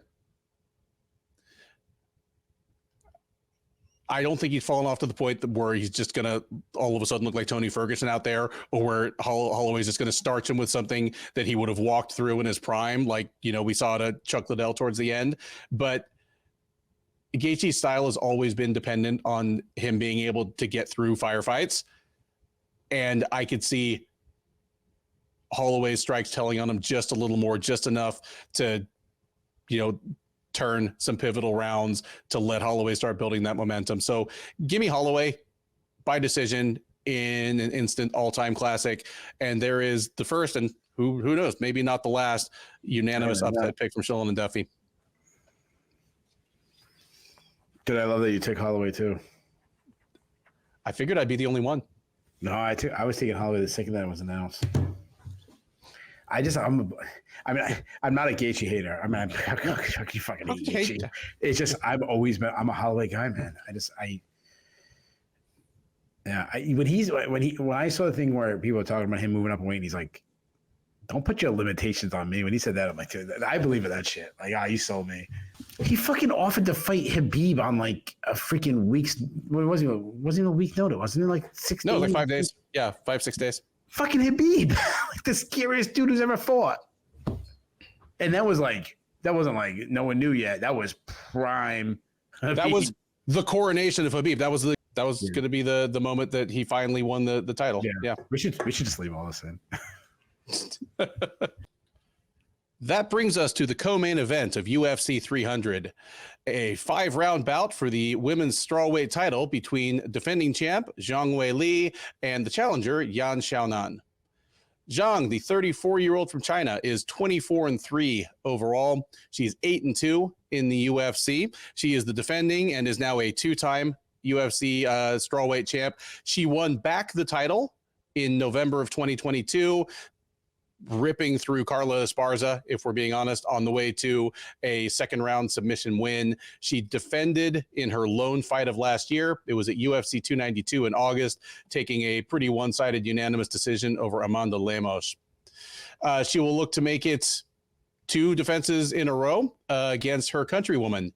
Yan Xiaonan, 34-year-old, 18-3 with 1 no contest overall. She is also 8-2 in the UFC. She's on a 2-fight win streak. Her most recent fight was against former champ Andrade at UFC 288 last May. She knocked her out in the first round, cementing her transition from a solid top 10 fighter to the presumptive title challenger. Here she will get her chance to make good on that challenge. She is not favored to do so, to say the least. Zhang, unsurprisingly, a big favorite. She's minus 425, Yan plus 325 as your underdog. Those of you who are enjoying this podcast on the platform of your choice in audio format missed Keith falling completely out of his chair as I read those odds. With a reaction like that, I have no choice but to flip it to my co-host. Keith. Negative 420? Yan Xiaonan's good. She is good. I mean, maybe it's the MMA math people that just see, Zhang destroyed Esparza and Esparza beat Yan pretty easily. But she just murdered Lemos too. So I knew she would be the favorite. Like, I knew that. I was thinking like negative 175, maybe. Okay, she's a little more popular. Maybe gets to 200, but negative 420. Anyway, sorry. That might be a little dramatic. No, it's a hell of something. Having said that, I mean, Zhang lost her professional debut when she was like a kid. Since then, she is 24-2, having lost only to one woman, and that woman ain't in the building. And against a lot of the others, I mean, there have been a few classics. Her first fight with Joanna Jędrzejczyk was a classic. Oh, yeah. But a lot of other times, she's made the next deserving challenger look like a chump. I mean, no, she's good. She's really, really freaking, really good. Just has a way of, because here's the thing. I'm with you. Like, I'm surprised that the line is as wide as it is, but because some people conflate like how wide the line is with how much better one fighter's than the other, the chances are Zhang's probably going to beat Yan, and if she beats her, she's going to beat her in a way that makes it look like she should have been a minus 1,000 favorite. That's just what Zhang does. Yeah, that's what she does. Yeah, good point. Yeah, so, but that doesn't mean she was that much more likely to win in the first place. That's what kind of surprised me about the line. But yeah, everyone's going to be like, see, you guys thought the line was bad, but Zhang destroyed her. Yeah, I know. Like, she probably will. It's probably going to be my pick. Yeah, the negative 400 favorite destroyed the other person. Shocker. Yeah, yeah, because there are other fighters that they're a huge favorite, and the fight ends up losing close because they're just a fighter whose style lends itself to close but unsuspenseful fights. Like, yeah. Okay, if Yan wins this, what does it look like? And assuming that's not what you're picking, tell me what you do think is going to happen. Yeah, wow. I might be over dramatic. I think this is a fun fight. I mean, I was kind of torn on this is the fight that they should announce for UFC 300. I really wonder if they wasted their chance to put a card in China. I mean, it's such a historic moment, especially for Chinese MMA, and the rest of the world doesn't get to really celebrate it because it's, of the three title fights, this one's it's going to get the least press. Then, America and Europe and the rest of the world. In China, obviously, it'll be the biggest one, but nowhere else. Yeah. And because this is UFC 300, they can't even put this thing at like 10 in the morning to like make it more viewable for Chinese fans. Yeah, exactly. I mean, the other options is you throw Tatiana Suarez, and I know she just recently got hurt too, so like that mixes things up. Does she mess? If you don't do it now, does that blow the chances? I don't think this was needed on UFC 300. I think you could have made. I mean, I understand they want a third title fight. Maybe they could have got that flyweight fight on this one instead, or who knows. I mean, so I wasn't like throwing myself off the chair because I'm a Zhang hater. Zhang is so freaking good. I mean, she's an incredible athlete. She moves so well. She attacks with high volume. She looks better and better each fight. I mean, she attacks with combination. When she gets in the pocket, she unloads big power shots with like huge mean intentions. She's one of the pound for pound hardest hitters in women's MMA. I mean, she starched Jessica Andrade in that fight. I mean, yeah, the knockout of Joanna Jędrzejczyk with that, spinning backwards, it's an all-time great knockout. But think about the first fight. Yeah, she took a lot of damage, but she made it to the point where you look at a picture of Joanna Jędrzejczyk after watching the fight, and I didn't know who the person was. If you just showed me, I can't see Joanna Jędrzejczyk's face because of the swelling, that happened. It looks like a mask, a Halloween mask someone put on. She mixes punches and kicks together so well in her combinations. Not the most defensive-minded fighter. She's willing to eat a shot to land a hard shot herself, but that's because, she's constantly putting herself in that like mid-range kind of danger zone where you got to get hit. But she'll take that challenge because she's probably going to hit you and hit you harder. Then she is so good on the ground.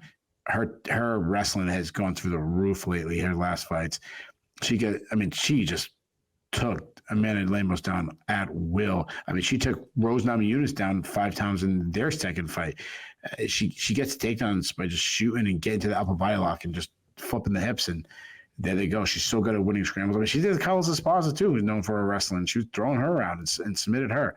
She's got great top game, brutal ground. I mean, she battered Amanda Lemos on the ground, and then obviously she subbed Carlos Esparza. Jan's a good striker, but she's a volume striker. She's good at win with volume. She's very fast, works behind a good jab, throws power shots down the pipe. She throws a lot of winging punches. She did against Jessica Andrade, and she's not really known for her power, but I mean, she caught Andrade and finished her up. So, what I like about her, she's very athletic. She can strike while backing up, and not many people can do that. She's a sneaky wrestler herself. I mean, she out-wrestles Karolina Kowalkiewicz, though she has struggled sometimes with the defensive wrestling. And Carlos Esparza took down a bunch. Claudia Gadelha kept her down. She has struggled to get off the bottom against He got Spaza, he got ground pound, but she showed really good sub defense against Mackenzie Dern, and she showed she can go hard for 25 minutes. Yeah, I mean, Jan's a huge favorite. To me, she is a clear level above. I'm sorry, I think I said Jan was a favorite. Weili Zhang is a favorite over Jan, and Weili Zhang is. I think she's a clear level above Jan. She's the better athlete. She hits harder. She should have a massive advantage in the grappling. So, yeah, maybe – I don't know if it was so much me believing that Jan would beat Zhang is why I was upset about that. It's more just – it's also, one, she's one of the top 5 girls in the weight class, top 3 girls in the weight, wherever you want to rank her. But it's also just the whole state of MMA, as you were talking earlier. She's shown the ability to land good shots. She's shown good striking where she can maybe volume. Maybe she finds the timing. We've seen big favors like this lose before. So I think there's more of that. Like, it's like you get to the negative 400. It's like at the point, it's like out of the realm of possibility. It's the 150th tennis player ranked against Venus Williams or Serena Williams or whoever the top person is. That's not the case. And especially not MMA, you're not winning a basketball game where you got to be the best person for, whatever, an hour, 2 hour. You got to be the best person for 25 minutes. And really, you don't even have to be the best person for 15 minutes. You can land one shot. You can catch one sub. And that's it. Like, basketball doesn't have soccer, tennis. They don't have if you know what MMA is like? It's like that Harry Potter game where I was listening to the instructions and I was like, oh, you score all these goals, but really you win if you just catch this flying bird thingy, whatever it is. Yeah. And I'm like, so why wouldn't everyone just chase after the bird? Like, who cares about scoring goals then? What's the point of scoring goals? But that's how MMA is. Mm-hmm. So she didn't have to be better than Weili Zhang the whole night. She's going to be better than Young for a moment. So I'm not predicting that. The way Zhang has dominated on the ground, I think she's going to do it again. I think she's going to strike into the clinch. She's going to get takedowns. I think she's going to land some big shots in the grappling. I think a scramble will ensue. And I think she's going to lock on a scramble and in a scramble, she's going to lock on a submission. Give me Weili. I say she does it in the third round. Weili by third round sub. Yeah, I've said this before, but when there's a wide line like this, I mean, usually my cutoff is kind of like when it gets to like 5-1, but here I did as well. My thought, goes to, okay, if the underdog wins, what does it look like? And how likely are those things? And the ways that Jan would need to win this fight, or even to make it like super competitive where it goes down as like a stone classic, are just things that we haven't really seen done to Zhang. Like, it's pretty easy to pull out the sample set because, again, Zhang is 24-2, since after her debut. Rose Namajunas iced her with one of the most perfect head kicks I've ever seen, just the most untelegraphed, the strike you didn't see coming. That's not Yan Xiaonan's game. Namajunas in their rematch won a 5-round fight, where she held her own in the striking, had excellent success on the ground. But Namajunas' power and ground game are just both well beyond what Jan has to offer. So after all the, throwing my hands up about the line, it would take some doing from Jan to win this one. Kind of the last thing you could even look at is, okay, what does it look like when Zhang has to go to the third round in a fight? Well, you can't really count the Lemos fight because, for one thing, she was destroying Lemos by the time they got to the 5th round. The thing could have been stopped any time in the 5th round, and I would have been fine with it. It was a 10-8 round. But you look at the second Namajunas fight.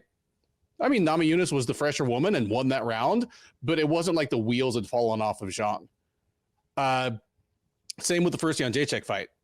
it's a split. It went down as a split decision, but probably shouldn't have been. And Zhang was actually, I believe Zhang won the 5th round there.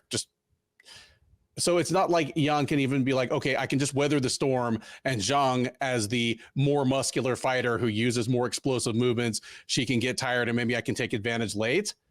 Like you mentioned, on a certain level, you don't have to be like, it's like the Quidditch thing. You don't have to be the best fighter at everything or for the whole fight. People like Paul Craig, Scott Smith, even Derek Lewis have made a lot of hay just by being the better fighter for 5 seconds at the right time. But Jan would have to walk through hell to get that. For me, like obviously Zhang's physical gifts are incredible, but discipline, coaching, and game planning are kind of what separate her and Jessica Andrade. She's kind of like, this is what Jessica Andrade would be with just a broader skill set that wasn't so dependent on her power and athleticism. Like Zhang and Andrade are probably the 2 hardest hitters in that division. No, okay, they are the 2 hardest hitters in that division, but there's one reason that one actually got to hit the other. Yeah, just bad matchup for Jan. You said 3rd round sub. I agree with it kind of ending somewhere in those middle rounds. I'm going to say Jan gets it done in the 3rd round as well. I'm going to say TKO, but I'm picturing something where Jan gets hurt on the feet and Zhang finishes it on the ground with strikes. So really by that point, it's dealer's choice. If it ends up that you were right because she ends up tapping her out, that wouldn't shock me in the least. What would shock me would be this thing going much past the 3rd round. With that, we come to the main event of UFC 300. 5 rounds for the UFC light heavyweight title between defending champ Alex Pereira and challenger, former champ Jamal Hill. Pereira, the 36-year-old Brazilian 36-year-old Connecticut native is 9-2 overall. He's 6-1 in the UFC. He is 2-0 at light heavyweight. He, of course, struck the middleweight division like lightning, dethroning his nemesis, Israel Adesanya, in November of 2022. He lost that title, decided to move up to 205 pounds, where he won his debut in a split decision over Jan Blachowicz, and then took on former champ Jiri Prochazka at UFC 295 last November for the vacant title. He won by 2nd round TKO. He is now a 2-division UFC champ within his first 10 fights in the promotion. It's been something to watch, and here he will look to defend that title. The man looking to win back the title, Hill, 32-year-old Michigan native, is 12-1 with 1 no contest overall. He is 6-1 with 1 no contest in the UFC. He's on a 4-fight win streak. Hill fought just once last year, taking a unanimous decision over Glover Teixeira at UFC 283 in January for the vacant light heavyweight title. He then had to vacate the title himself soon thereafter with a severe injury that kept him on the shelf for the rest of 2023. He steps back in now to try to regain what he never really lost in the cage. The odds here, Keith, your favorite is -125. Your underdog is even money plus 100. Who are they? I'm glad that the line is like that. I'm going to say Pereira. He's the favorite. You are correct. Alex Pereira is your slight favorite. Jamal Hill, the slightest of underdogs. Keith, I'm going to flip this one to you. And first question, before you even really break into the fight, retires tomorrow before even fighting at UFC 300. Is Alex Pereira a UFC Hall of Famer? Everybody's a UFC Hall of Famer. How quickly is he a UFC Hall of Famer? Is he like? Soon. Yeah. I mean, I don't want to go on a tangent. Well, here's a tangent. We're going to do a little bit of a tangent. Okay. I'm trying to think back to any other fighters I can think of who did more in fewer bouts in the UFC, and I literally go back to like Royce Gracie. Yeah, Royce Gracie, maybe Brock Lesnar. Yeah, I mean Randy Couture. Maybe when you got to go in modern MMA. Counting, we'll say UFC 200 on. Nobody to win 2 titles. in this many fights, it's absolutely incredible. So, to go on the UFC Hall of Fame thing, I feel like I view like the WWE Hall of Fame. It's a big moment for the people getting inducted, but there isn't a standard. No.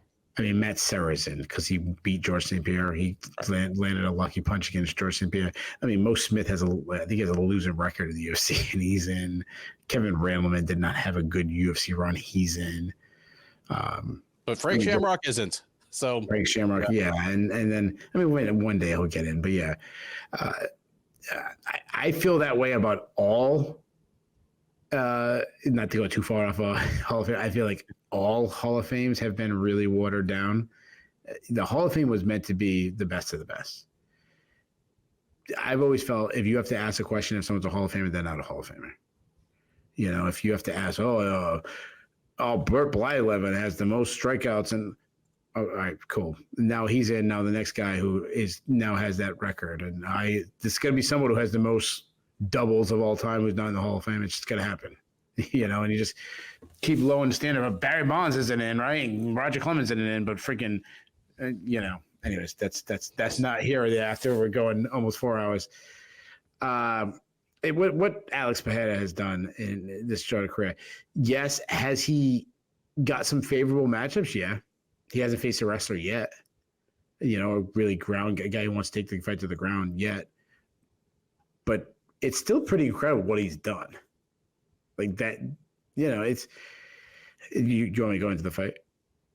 Oh, no, at whatever point, yeah, you're ready. Like, go into the fight. Yeah. Now that you've brought that up, I'm going to throw out one more. For the detractors of Pereira, we're talking about middleweight. Like, what lights out wrestler was there that the UFC was shielding him from? There's nobody. There's Bo Nickal, but yeah. And the best wrestler in the light heavyweight division during his his run in the UFC is his coach. Yeah. So yeah, sometimes it's right place, right time. He didn't have Randy Couture in the UFC when he was in it. He didn't have Daniel Cormier or John Jones, and I know John Jones to be my point, like in the division. Like, did you need to see him start Derek Brunson before you believed in him? Is that what we missed? Yeah, exactly. Yeah, that's a good point. So, some of it's right place, right time, but he's had to capitalize. The dude is one of the biggest humans I've ever seen. I met him. It's like him making middleweight is, I think, one of the biggest mysteries of all time. It's like, did the aliens build the pyramids? Are birds real? Stuff like that. Those conspiracies. Did he really?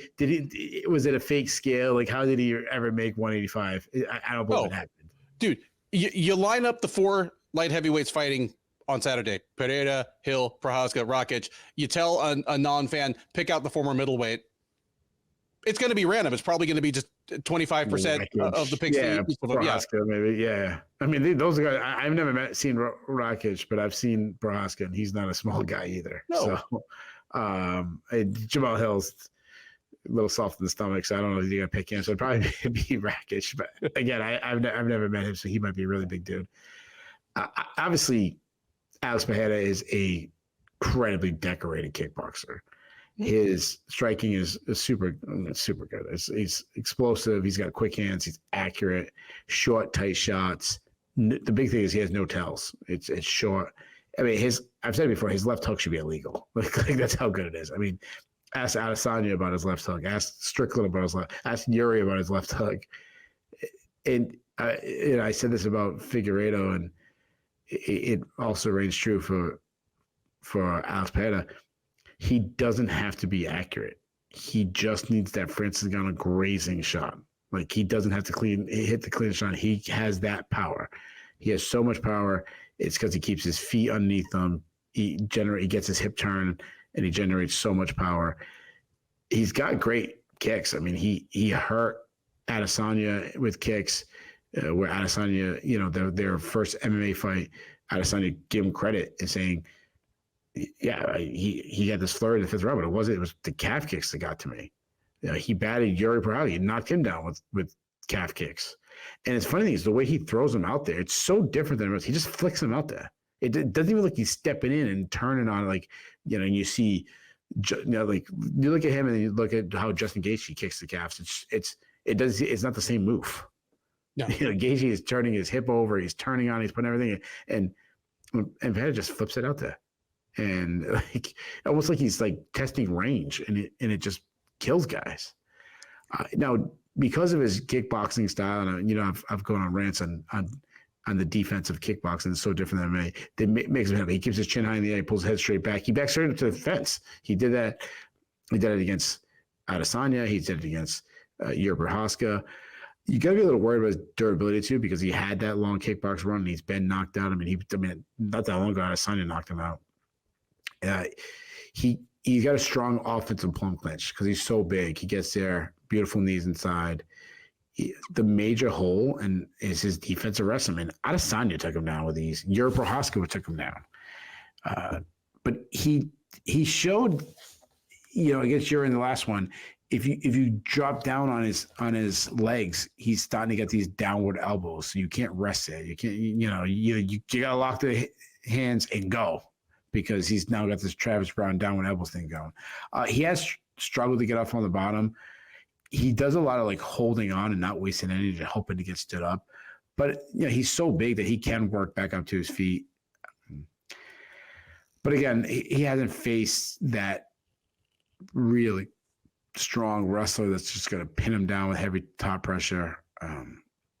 But cardio is also an issue. He did slow against Jan Lopes. You know what? That might be the best wrestler he faced. It's Jan Lopes. And again, that's a kickboxer who became a wrestler, very like Holly Holm ish. Mm-hmm. But yeah, that's probably the best wrestler he's faced is Jan Lopes. Jamal Hill, southpaw. He's also long and lengthy. He's a very good striker himself. He's accurate. He has serious power. I love his straight left. I love that he works the body. Knees and kicks are such a big part of his game. He loves those step-in knees. He loves teep kicks, really mean body kicks. He's got a sneaky high kick. Again, he fights very similar to that. He's got defensive issues. He also keeps his chin high in the air. He doesn't move it. He slides his head straight back, kind of classic tall guy's defense. He uses his size really well in the clinch, tossing these in super easily. He's a much better grappler, though. He's an underrated grappler. He'll sneak in a takedown.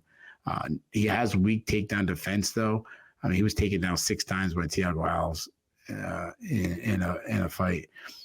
He did show much better takedown defense against Glover Teixeira, and that's a pretty good feat. Because of his length, he can toss up submissions, though he doesn't have a submission on his record. I'm worried about Hill for a couple of reasons.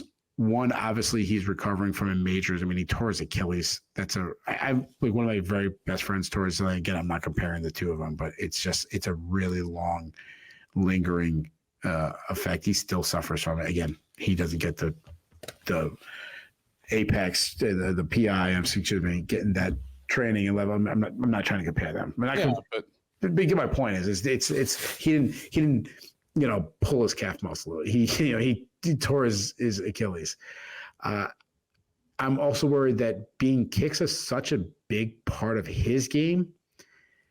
Does he throw the kicks now that you have a torn Achilles? I mean, I know. Obviously, he's not fighting with torn Achilles. Hopefully it's completely healed. But the confidence to throw the kicks, or if it's the other, like the confidence to turn on that, that ankle, to step in on the kicks are worried to me.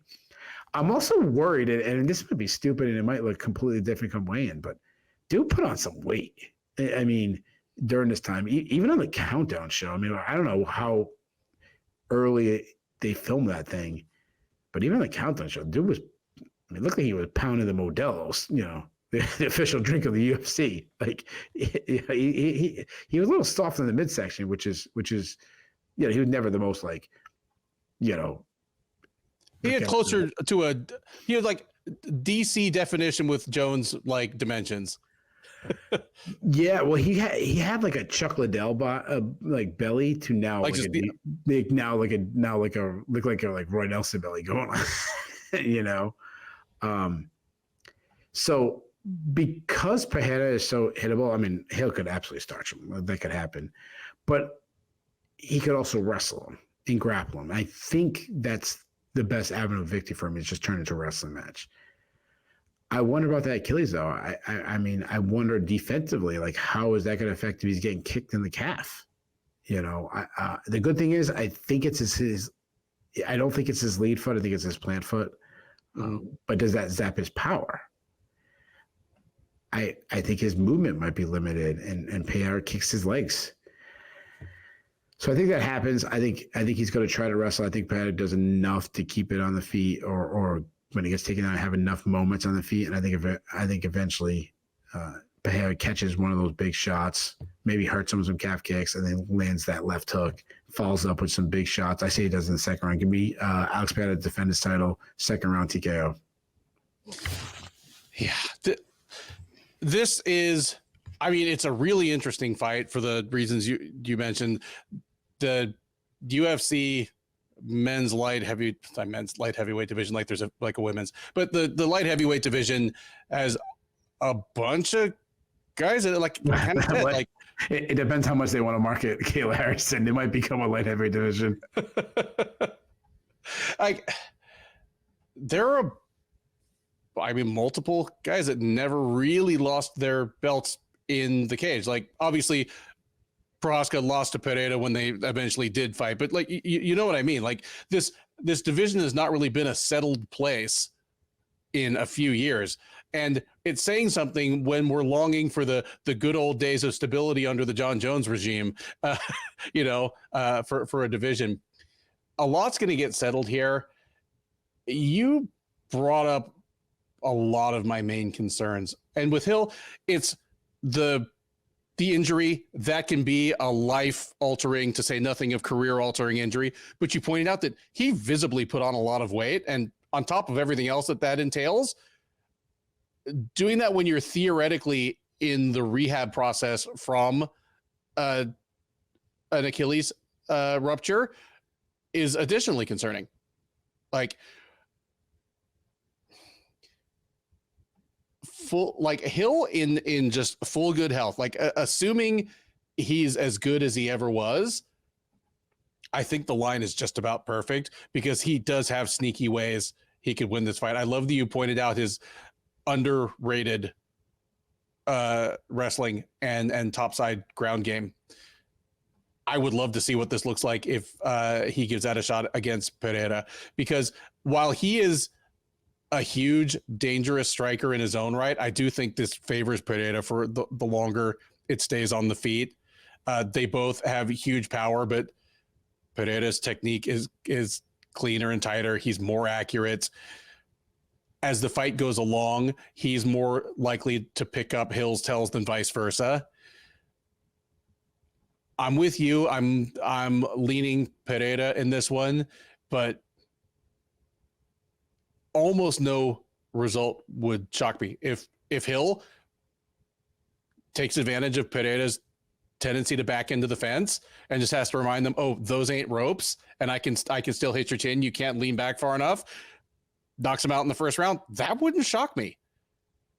If Hill just comes in with a wildly unpopular but extremely intelligent game plan and just wins 49-46 by taking Pereira down 15 times, that wouldn't shock me either. I mean, I'm sure the crowd wouldn't be loving it, but part of me would be. But those are all the outside possibilities. My guess is that Hill kickboxes Pereira, doesn't really turn to his wrestling as a priority until perhaps it's too late. Like maybe we're at desperation stage by that point, but I see no reason to be different from me just to be different. I think a second round KO win for Pereira sounds about right. And that has been the Sherdog Radio Network preview for UFC 300, Pereira versus Hill. I've been Ben. He's been Keith. If this is your first time watching or listening to one of our previews, first of all, thank you. We hope you enjoyed it. We do our best to bring as good a mix of actual in-depth analysis and occasional humorous asides as you'll find anywhere in this industry. Please do like, subscribe. As Keith asked you off the top, we try to remember to ask. It costs you nothing. It makes us feel good. It makes our bosses like us.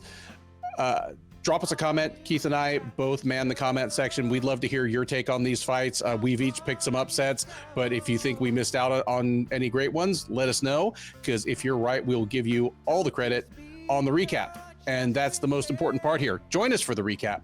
Keith takes the captain's chair. We're live on the Sherdog YouTube page right after the main event. We'll talk about all 13 of these fights in reverse order, from the headliner all the way down to champ versus champ, like former champ versus champ card opener. Like, this is as loaded as they get. We'll talk about what was good, what was bad, what was surprising, what was controversial. There's always something. We'll talk about what's next for some of the notable winners as well as losers, and we'll talk with you. The live chat on the YouTube page is open that whole time, so we're taking your questions, your comments, and your hot takes in real time. We have a growing community of friends that hang out with us after the fights, and we would love for you to be part of it. Between now and then, thank you once again for listening. Enjoy the rest of your week, and by all means, enjoy these fights. To the sea.